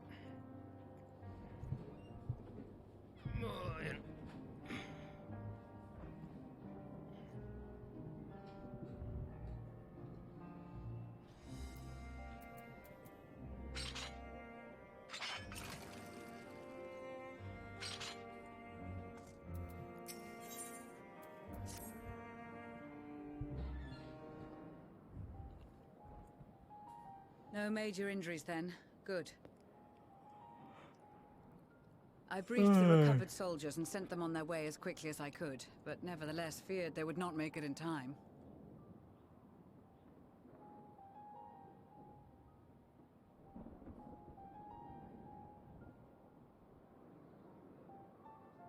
The additional support was invaluable. Your men saved more than a few lives.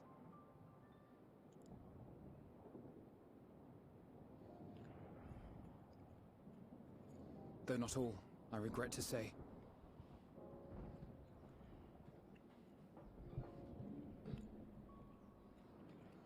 I take it that I'm addressing Lucia Junius. I'm the Forum's envoy, Fortuneau Leveilleur. And you are owed an explanation for these most dire developments.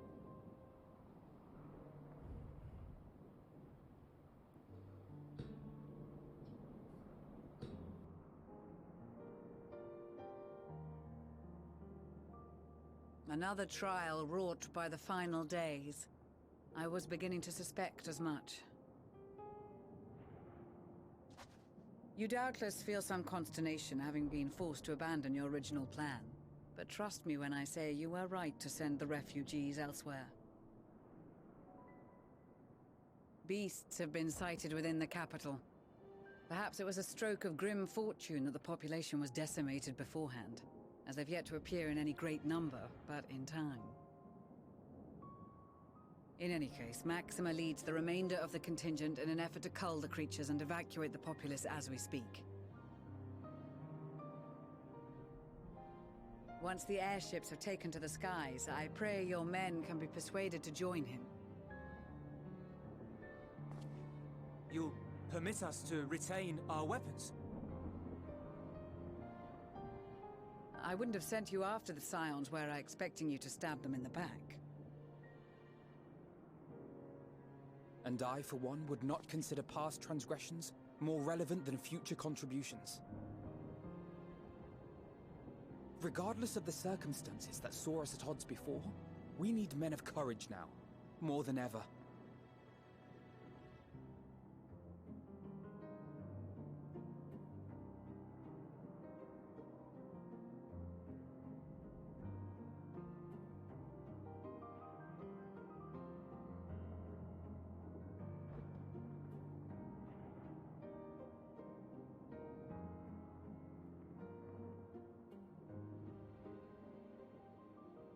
We swore to defend Garlemald, and so we shall.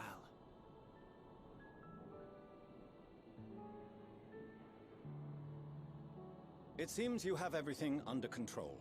You will excuse me then, for mine own duties await. A moment, Master Fortuno. You did desire to express your appreciation for services rendered, did you not? I did. Though if you intend to again ask that Charlian alter its course, you will find my gratitude insufficient. 'Tis nothing so onerous. I wish to hear the details of this grand endeavor of yours.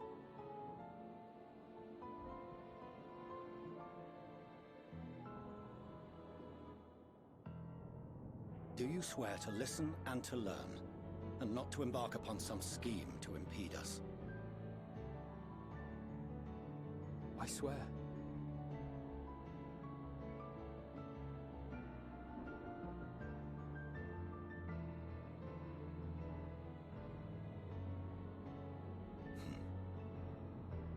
Any other, I would doubt. But you, I trust to keep your word. For not once have you broken it. Very well.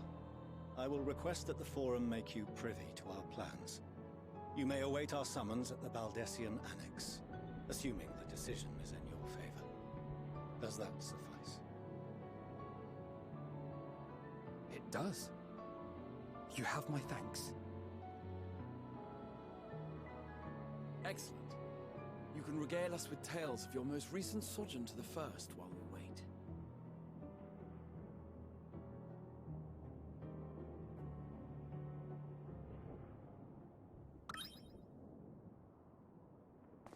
Did you hear something just now?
Dawn may banish even the darkest night, and to this bitter clime bring warmth and comfort.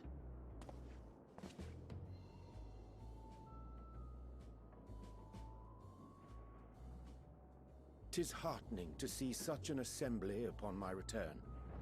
I thought often of you whilst I looked down upon our star's brilliance from the moon above. Yes, but what are you doing here? And dressed like that? Aren't you cold? Verily, I fear for my health should I proceed to expound upon our purpose ere I procure more suitable garments. Then allow me to summarize. We're here because none of you lot are up there. Nor has anyone deigned to send word about any changes in the plans. It's rude, is what it is. At least that's what I thought at first, but then folks got to wondering if you weren't in a spot of bother, so we decided to take matters into our own hands. Come down here and help, if our help be needed. So she says, but it's also something of a convenient excuse to visit Aetheris. Oriange made it sound absolutely marvelous. More so before the impending doom, but still. And it's not like there will ever be a better time. What with the aforementioned doom? Marvelous, they say, yet not an ounce of pudding to be found. I must suffer Oriange's inferior works no more. Hey! May Maybe consider the plight of present company before you go blathering on about pudding and doom?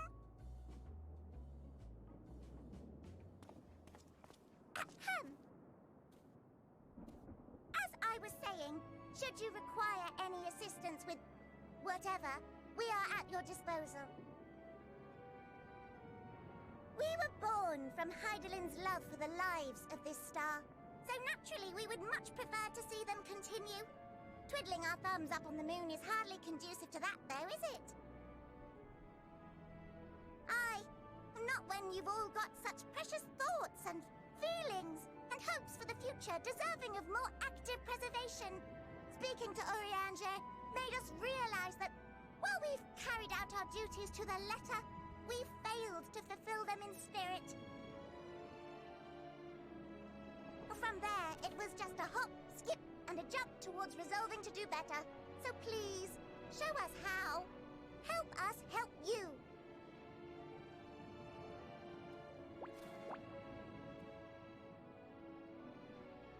Forgive me, but are they... Thy distant collaborators, indeed. Hail, fellow! Well met! You'd be a member of the Forum, would you? It's an honor and a pleasure to meet you at last. I'm Livingway, Hydaelyn's right paw. That last bit is very important, as am I, if I may humbly say so myself. I, bid you welcome to our star, Livingway. On behalf of the Forum, I thank you for traveling such a distance to meet us.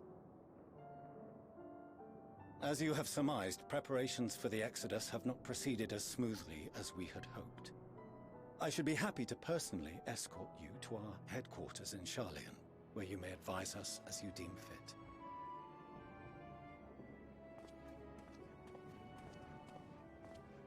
'Twas with reluctance that I set aside the great work of readying the moon for habitation. Be assured that I did so only after the Loperites made plain their earnest desire to come hither, and I myself felt a growing certainty that their contributions here would prove invaluable. 'Tis trite, perhaps, but I followed my heart.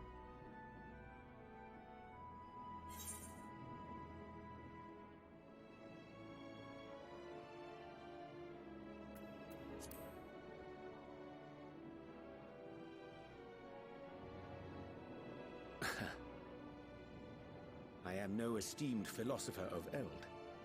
Nevertheless, 'tis my hope that what little knowledge I shared shall serve them well, and perchance help save us all. Wilt thou attend us at the Forum and lend thine own wisdom?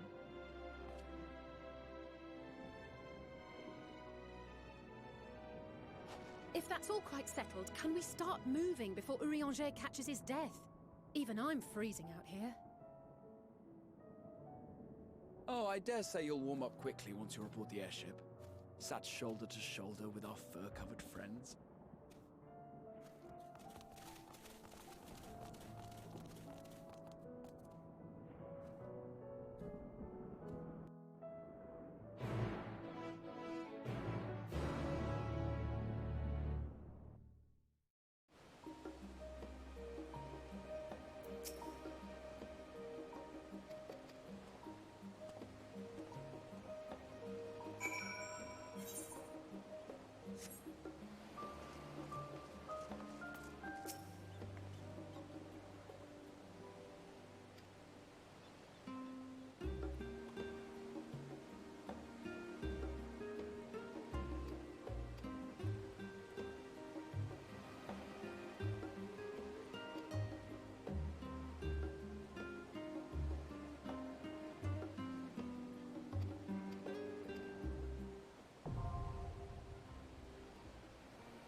To what revelation did Highland's Iplis flowered?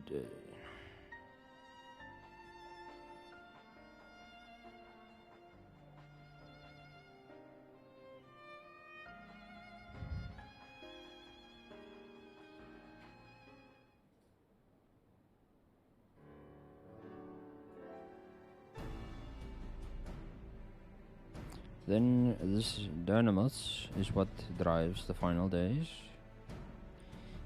If it and Akasha are one and the same, this proves Nadia's theory, where an entry of sheer force of emotion to channel this vast dormant reservoir into a raging river, its power might surpass even that of ether.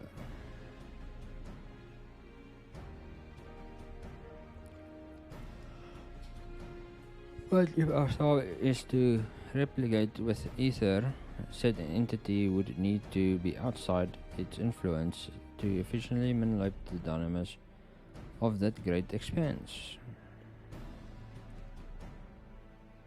Meteon. Or rather, the sorrow and suffering of fallen civilization that she has been hoarding for millennia. Untold anguish and fear and hatred drawn from every corner of the universe, all for a single purpose, the destruction of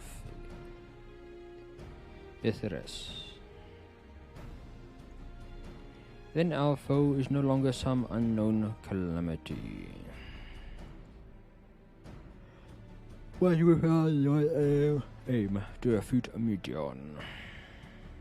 To make it sound so simple, but you're not wrong. Vanquish Meteon and we deliver the world from the final days, but to even attempt it, there are two conditions. First, we must determine her location. Before Meteon escaped, an enchantment was placed upon her by Venet, the woman who would become Hydaelyn. The implications of temporal magic are not understood, and so you cannot assume that a Hydaelyn and the Venet who met in Iplis are the one and the same. Nevertheless, due to her secret qualities of all power being, I wager that Hydaelyn possesses the knowledge we seek.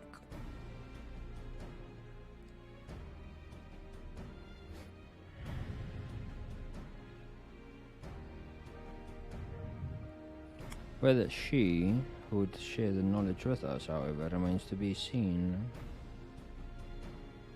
After all, she intended us to flee Ithris, not to stay. Do you suppose she has abandoned her pursuit of Meteon?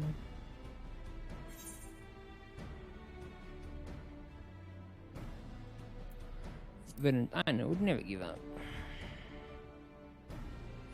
That's my impression too. Otherwise, she would have used me as a conduit for her will, or provide clues such as Ilplis Filar.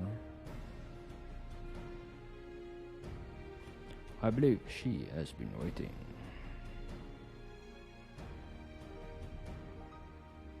For mankind's answer to Hermes' question.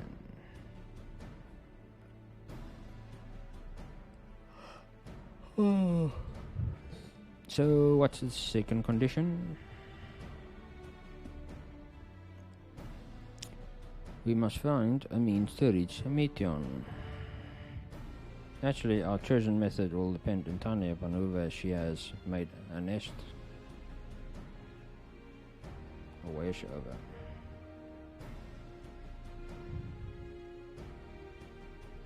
Then communicating with Hydaelyn must be necessary first. Did you and Master Matoya have any luck with the navigation into the Ethereal Sea? Sadly not.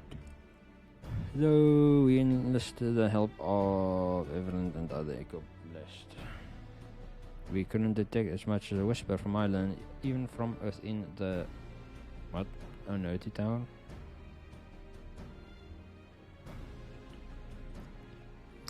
Wasmer is one of our parents of years since abandoning it. The form has once the method of receiving instructions from Arjan.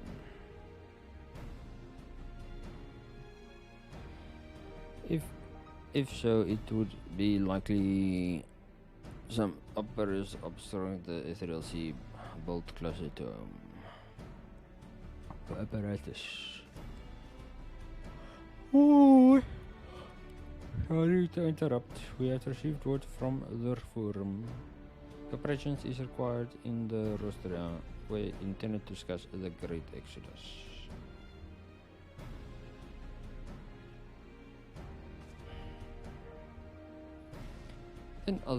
And father was able to pursue them. They're finally taking us seriously. Let's hear what they have to say.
There is a matter I wish to raise with you before we enter. We are here to listen and to learn. But if the Forum's plans are more or less what I expect, then I should like to make a proposal that will serve our ends. By your leave, of course.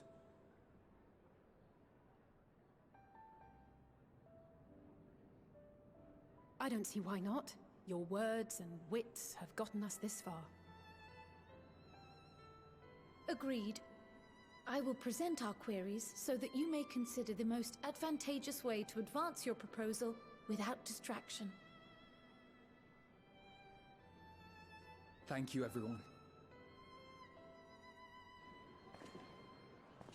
If I may have your attention, the ad hoc session will now commence. The purpose of today's assembly is to brief the Scions of the Seventh Dawn at their request on the Great Exodus. You may enter.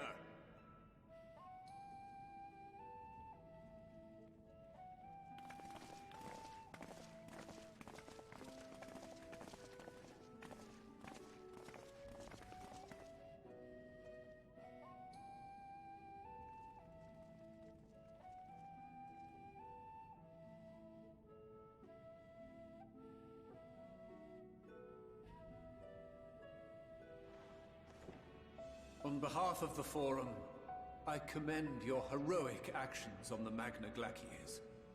We shall not soon forget your service to us and the people of Radzat-Han. The Satrap, whom we have informed of the refugees' new arrangements, sings your praises as well. As an expression of our gratitude, we will endeavor to answer your questions as fully and openly as we are able. Then let us begin. First, it is the Forum's objective to ferry the life and knowledge of this star to the moon. Am I correct? You are. It is for this purpose that Sharlayan has labored these many long years. We have collected biological samples and scientific records from across the star. When the time comes, they will be moved from their places in Labyrinthos and Numenon and conveyed to safety. Once that critical task has been accomplished, we will begin transporting the Sharlayan citizenry, which has been categorized into groups. The earliest arrivals are to ensure hospitable environs for those who come after. Following our people, we will send those of other nations in turn, beginning with our allies. Radzat Han was foremost among these, but since the final days have already come to Thavnair, we saw fit to include the refugees with earlier groupings. An ambitious plan. You have accounted for the safety of all nations and tribes, then?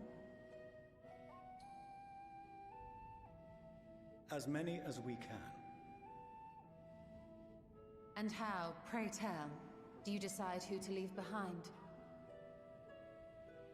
To journey beyond the sky is an unprecedented and immeasurably difficult endeavor. Introducing sources of inevitable conflict would condemn all to certain death.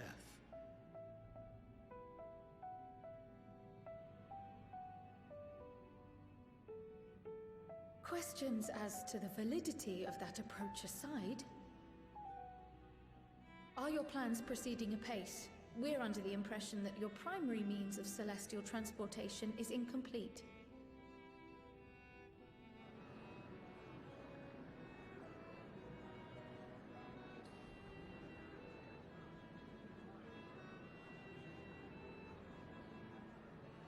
If only in that it does not meet our optimal parameters, that is correct. This Ark, as some have taken to calling it, is fully operational and could be launched even today. However, the final days have progressed more quickly than we anticipated. At present, the ship is incapable of attaining speeds sufficient to meet our evacuation targets. Should we put the vessel into service, as it is now, we will be unable to travel to the moon and back quickly enough to complete the necessary number of trips. Precious lives and knowledge will be lost. Seven hells. Is there anything to be done? The ether burner, the primary means of propulsion once the craft is in the space between stars, is undergoing testing to determine whether it can be made more efficient. Though cargo is being loaded for the initial phase of the Exodus, we are prepared to continue our experimentation up to the day before launch, should it prove necessary.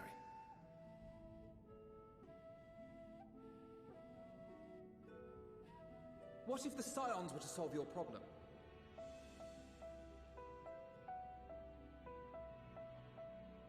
We shall help devise a means to improve the ether burner's efficiency, on 2 conditions.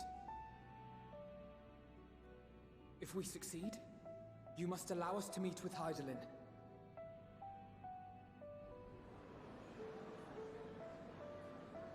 'Twas simple enough to deduce. You have a Concord, and so you would never have abandoned the Anti-Tower had you no other means of communication. One far more convenient, I suspect.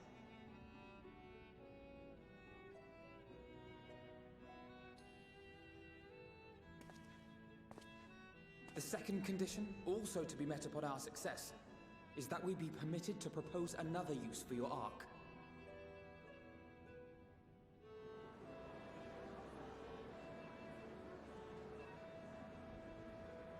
We would be at liberty to refuse this proposal.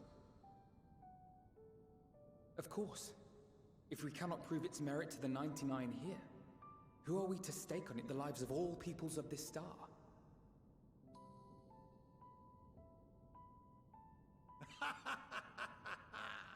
Delightful as always, Master Alfino.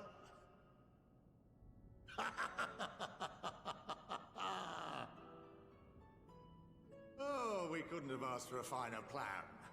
Allow us to solve this complex engineering problem of which we were entirely unaware until moments ago. What could possibly go wrong? The satire writes itself.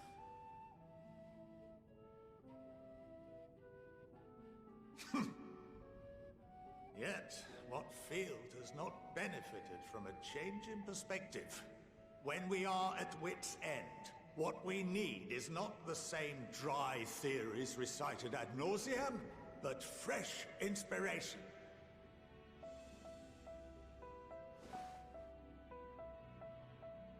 I, for one, have faith in my erstwhile students to provide it, and I find their terms to be perfectly acceptable.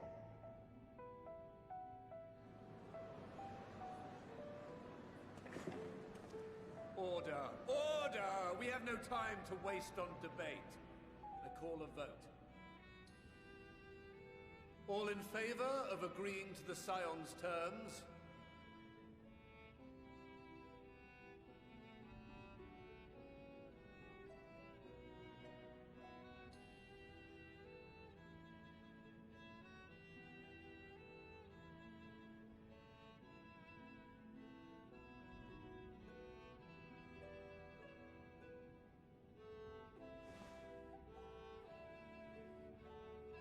"71 in favor, 28 against. The ayes have it. Fortuneau, as the architect of this project, you are the best candidate to show them its current state. And bear in mind that regardless of your personal misgivings, this is the will of the Forum.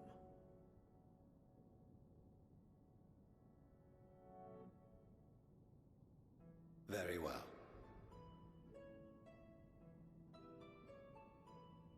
I call this session to a close.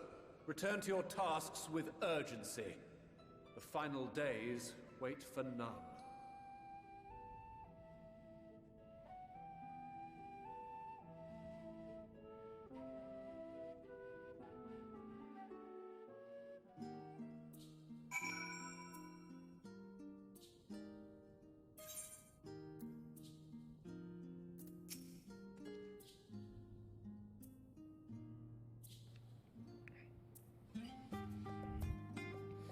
Sorry about not letting the rest of you in on my plan. I was admittedly thinking on my feet at the most part. But since we require both means of communicating with Highland and reaching Methion, in the spur of the moment I saw involving ourselves with the completion of the Ark as a way to work towards both objectives. Boom. Ah, fuck. Wait, probieren.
We are to await here while our father arranges for us for the next lift.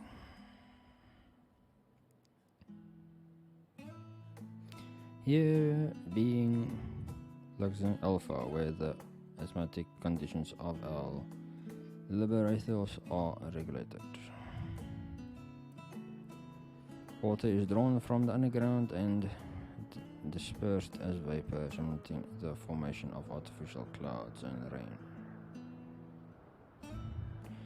By nibbling the temperatures and air conditions, they are able to create the ideal environment for growth and preservation of the biological samples kept here.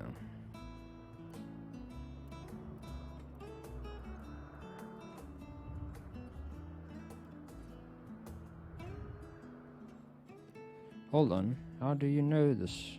So much of it. My father brought me here as a child. What? You left me behind?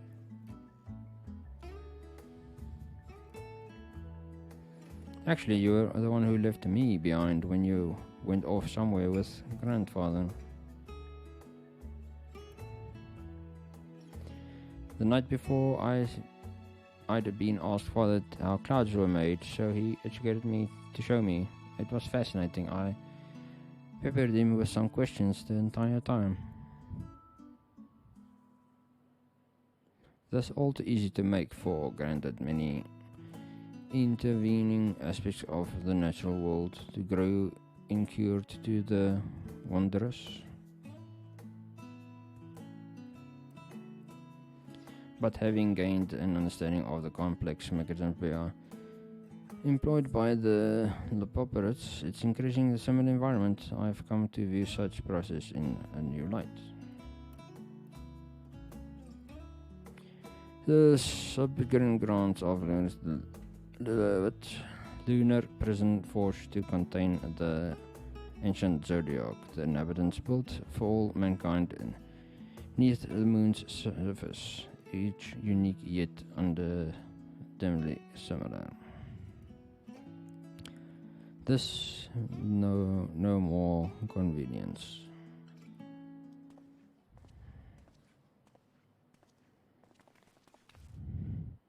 Ever since Guidance unfolded to us the grim fate of our wedded empress, every essential resource we could spare has been delivered to laborers in the preparation for the great exodus, but not is not all. It's also a testing ground for the technologies that will allow us to settle on distant stars. Thought the Luperus have endeavored to make a moon inhabitable. That is not our final destination. Mankind must learn to propagate life where there is none, to thrive where all is barren.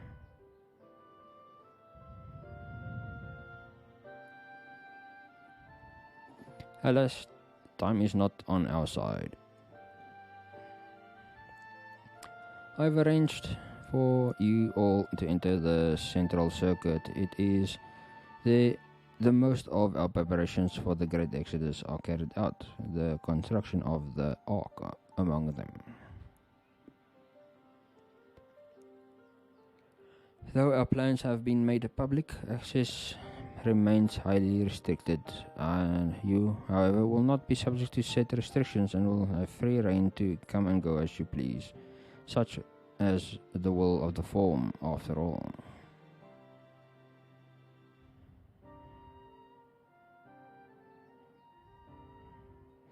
We will prove ourselves worthy of thy trust, your trust.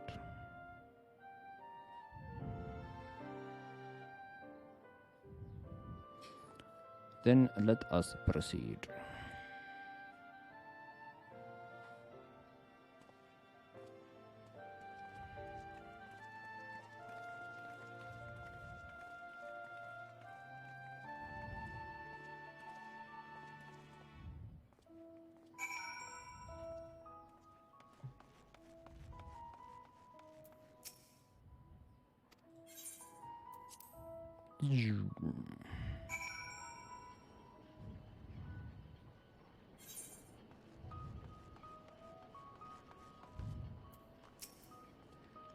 The what ether burner is being constructed not far from here, overseeing the work of Kokola Danakol.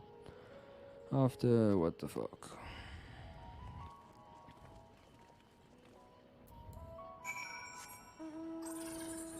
Hey, at least I can get lost in this area.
Could swap them out. No, been there, done that. Damn near lost my eyebrows. Think, Coco, think! We'd be well on our way to paradise. Visionaries patting themselves on the backs for their grand accomplishments if you'd only think! Yes, that does sound rather lovely. Yeah! I mean, Master Force, you know, what a pleasant surprise. We're not blasting off already, are we? The schedule remains unchanged, for better or worse. Which is why the Forum has elected to accept assistance in resolving the ether burner conundrum.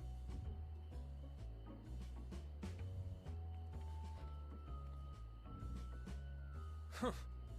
Not seen you lot down here before.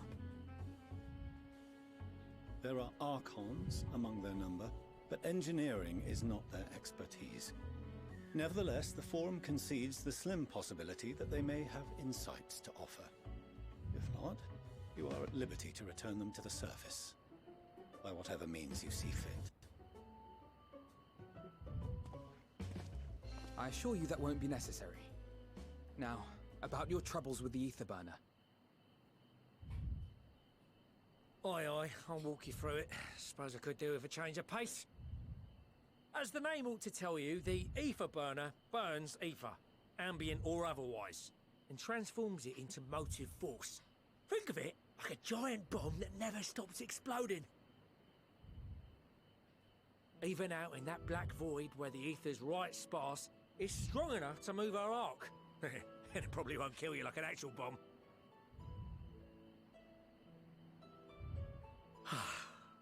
But it ain't perfect.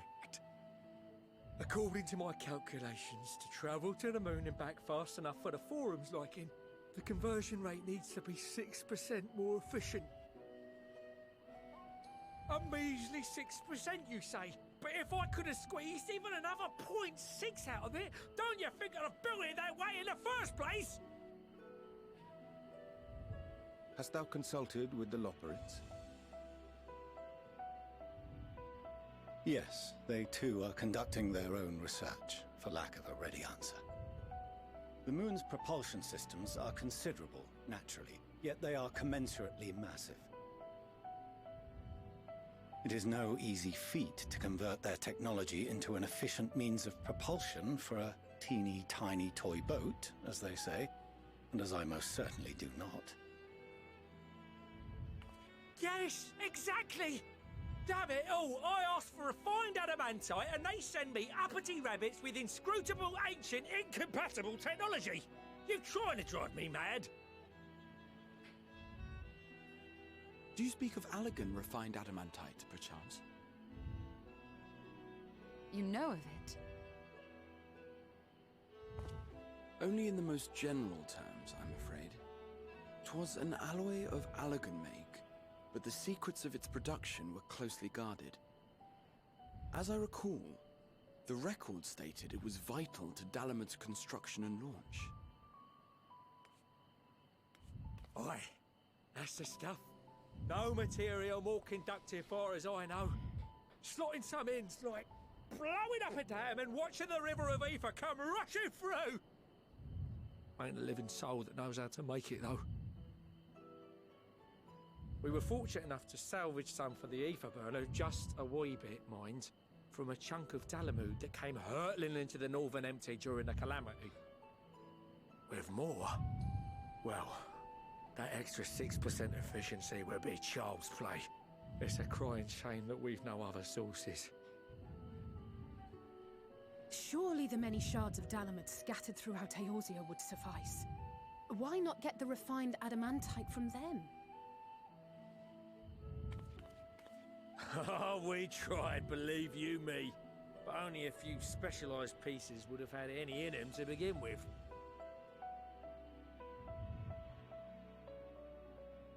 Drive calls from Ragnarok-class internment hulks. Those are the prize bits we really need. According to the Gleaners, getting to them means delving deep into the shards. And the defences are still very operational and very eager to blow them up.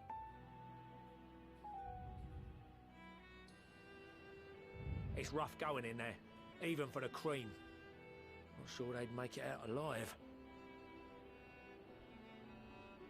Weren't we near that part of the Ragnarok when we went to destroy Bahamut?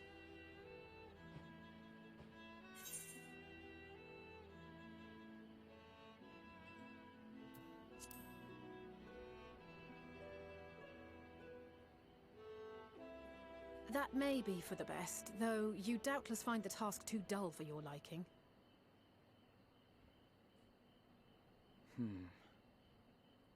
There are multiple internment hulks in Eorzea alone, so handling this ourselves may not be the most efficient option.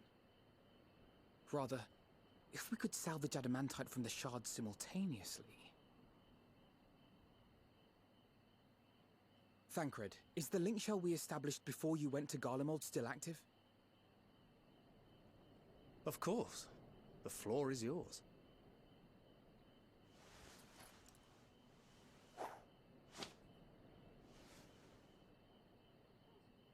What's all this? Gathering firewood, so to speak. We alone can accomplish little, but joined by others, we may yet build a bonfire to carry us heavensward. This is Alphino. The Scions have need of you.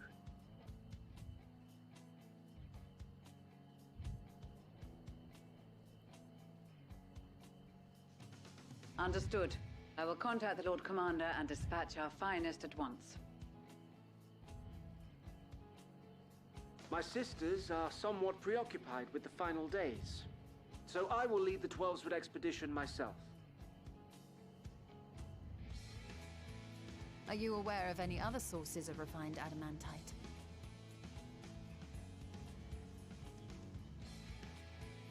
Logically, such an invaluable alloy would have been utilized solely where absolutely necessary, in components intended to conduct or collect surpassing amounts of ether. Any extant instrumentation or devices would have likely found their way into the hands of etherologists, or enthusiasts.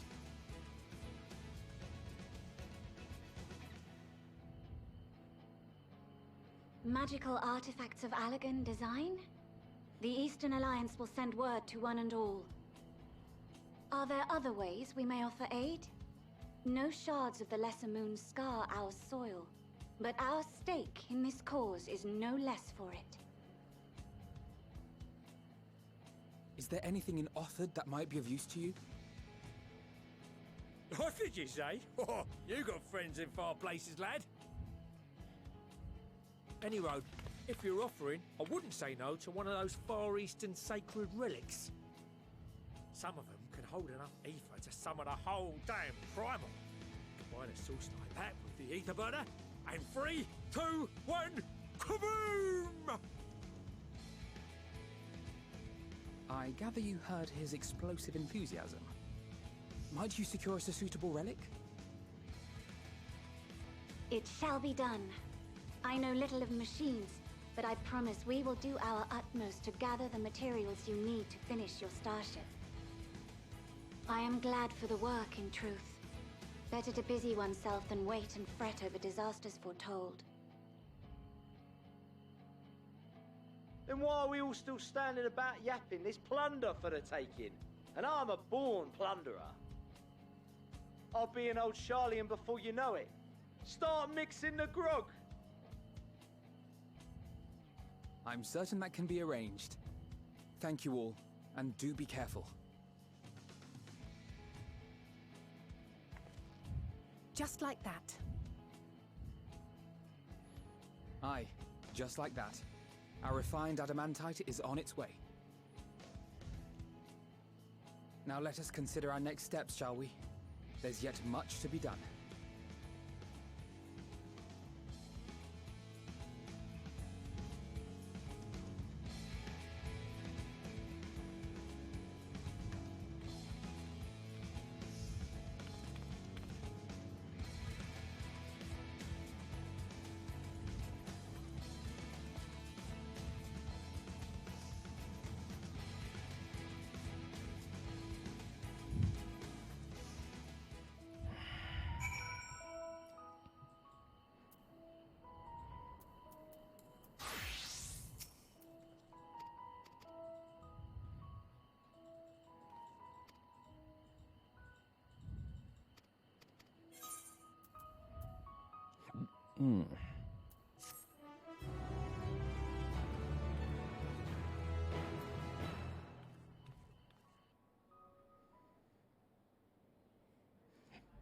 Meanwhile, in Ilda,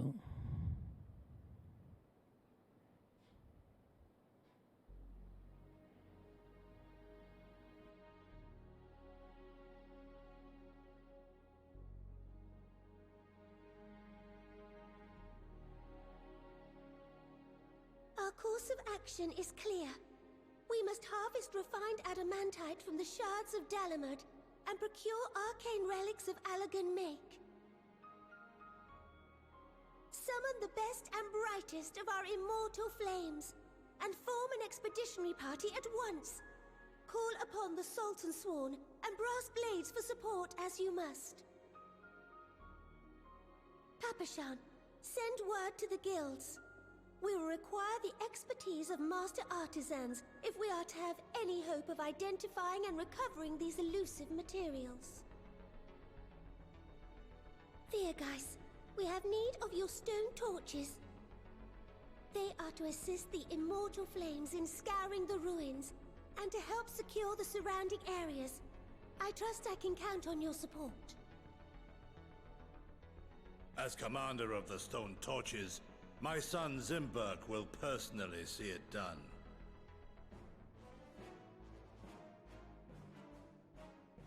Pippin, I would have you lead the raiding party. Assemble your finest, and with Tizona's blade clear the way. Lord Lolorito, I pray you take charge of the search for Allagan relics. Surely you know of some being traded on open or clandestine markets, or sleeping in collectors' vaults. Of course, I ask not that you do this out of the kindness of your heart. By all means, profit on the transactions. I wish you the joy of it. The final days descend upon our world. If circumstances are truly as dire as they say, Uldar's best efforts may be for naught. And yet, when we Eorzeans rose from the ashes to rebuild our broken realm, did we not learn one simple truth?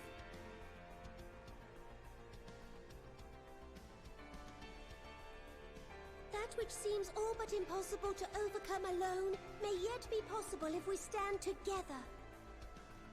It was the Scions who united us then, and it is the Scions who call upon us now. Uldar will answer that call. We will summon our courage and join the fight for our world's future. You know your duties. I, Nanamo Ulnamo, 17th in the line of Ul, bid you good luck and Godspeed.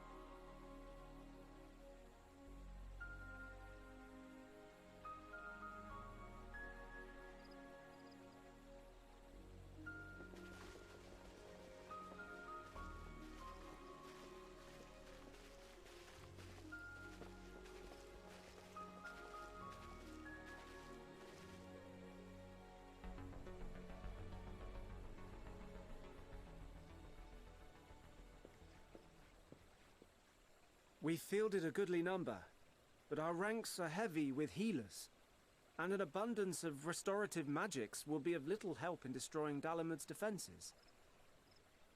Still, it has ever been thus with Gridania. We must steel ourselves for a protracted engagement.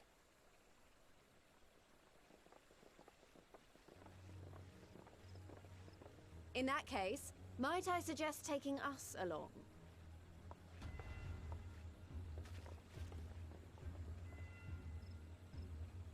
Commander Hext, what are you doing here? None of the shards in Girabania are big enough to hold an internment hulk. So we said to ourselves, why not lend our neighbors a hand? We thought you might be short on people with a talent for breaking things. While it pains me to admit it, you are right. Our deficiency so plain to see. It might have been a lifetime ago, but I was once one of the scions assigned to the Shroud. I know this forest well. I know your people. And I know we will be stronger if we fight this fight together.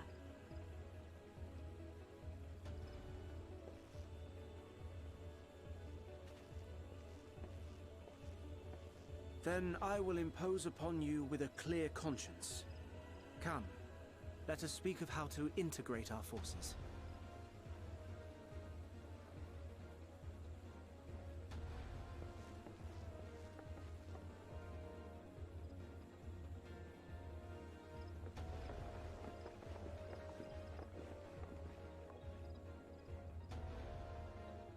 I won't let it all be for nothing. I promise you, Papalimo.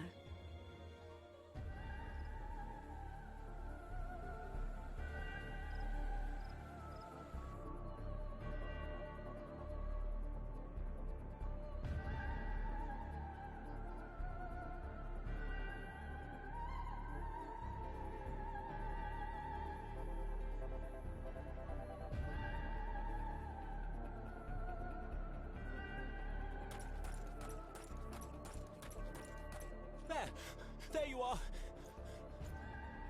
We've no time to waste, brother. Everyone has already... Ah.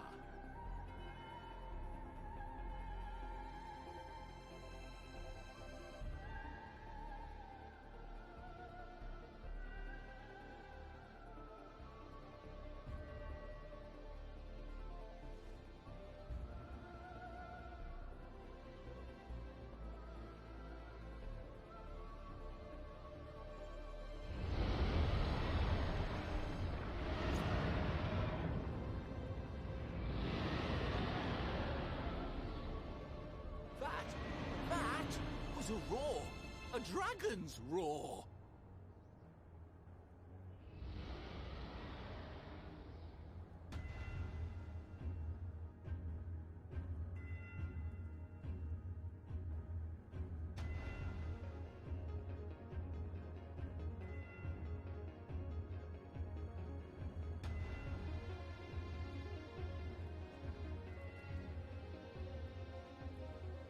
And so, in summation, the Eastern Alliance, as well as the Honorable Lord Lolorito himself, reached out to me for assistance in procuring these treasures of the divine, and I, in turn, do beseech the Confederacy for aid.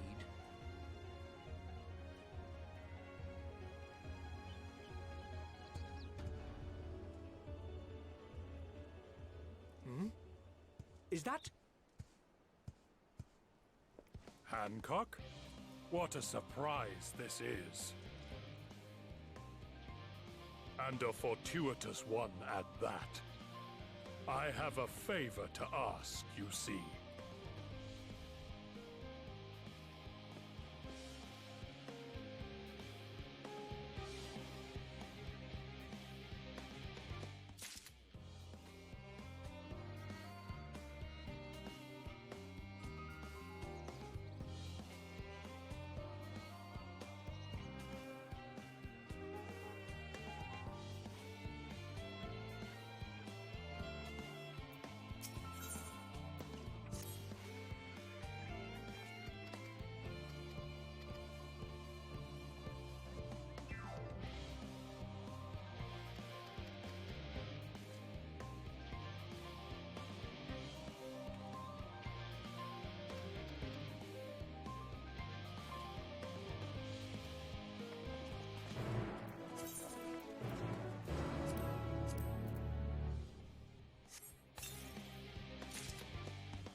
Okay, well, that will be ending today.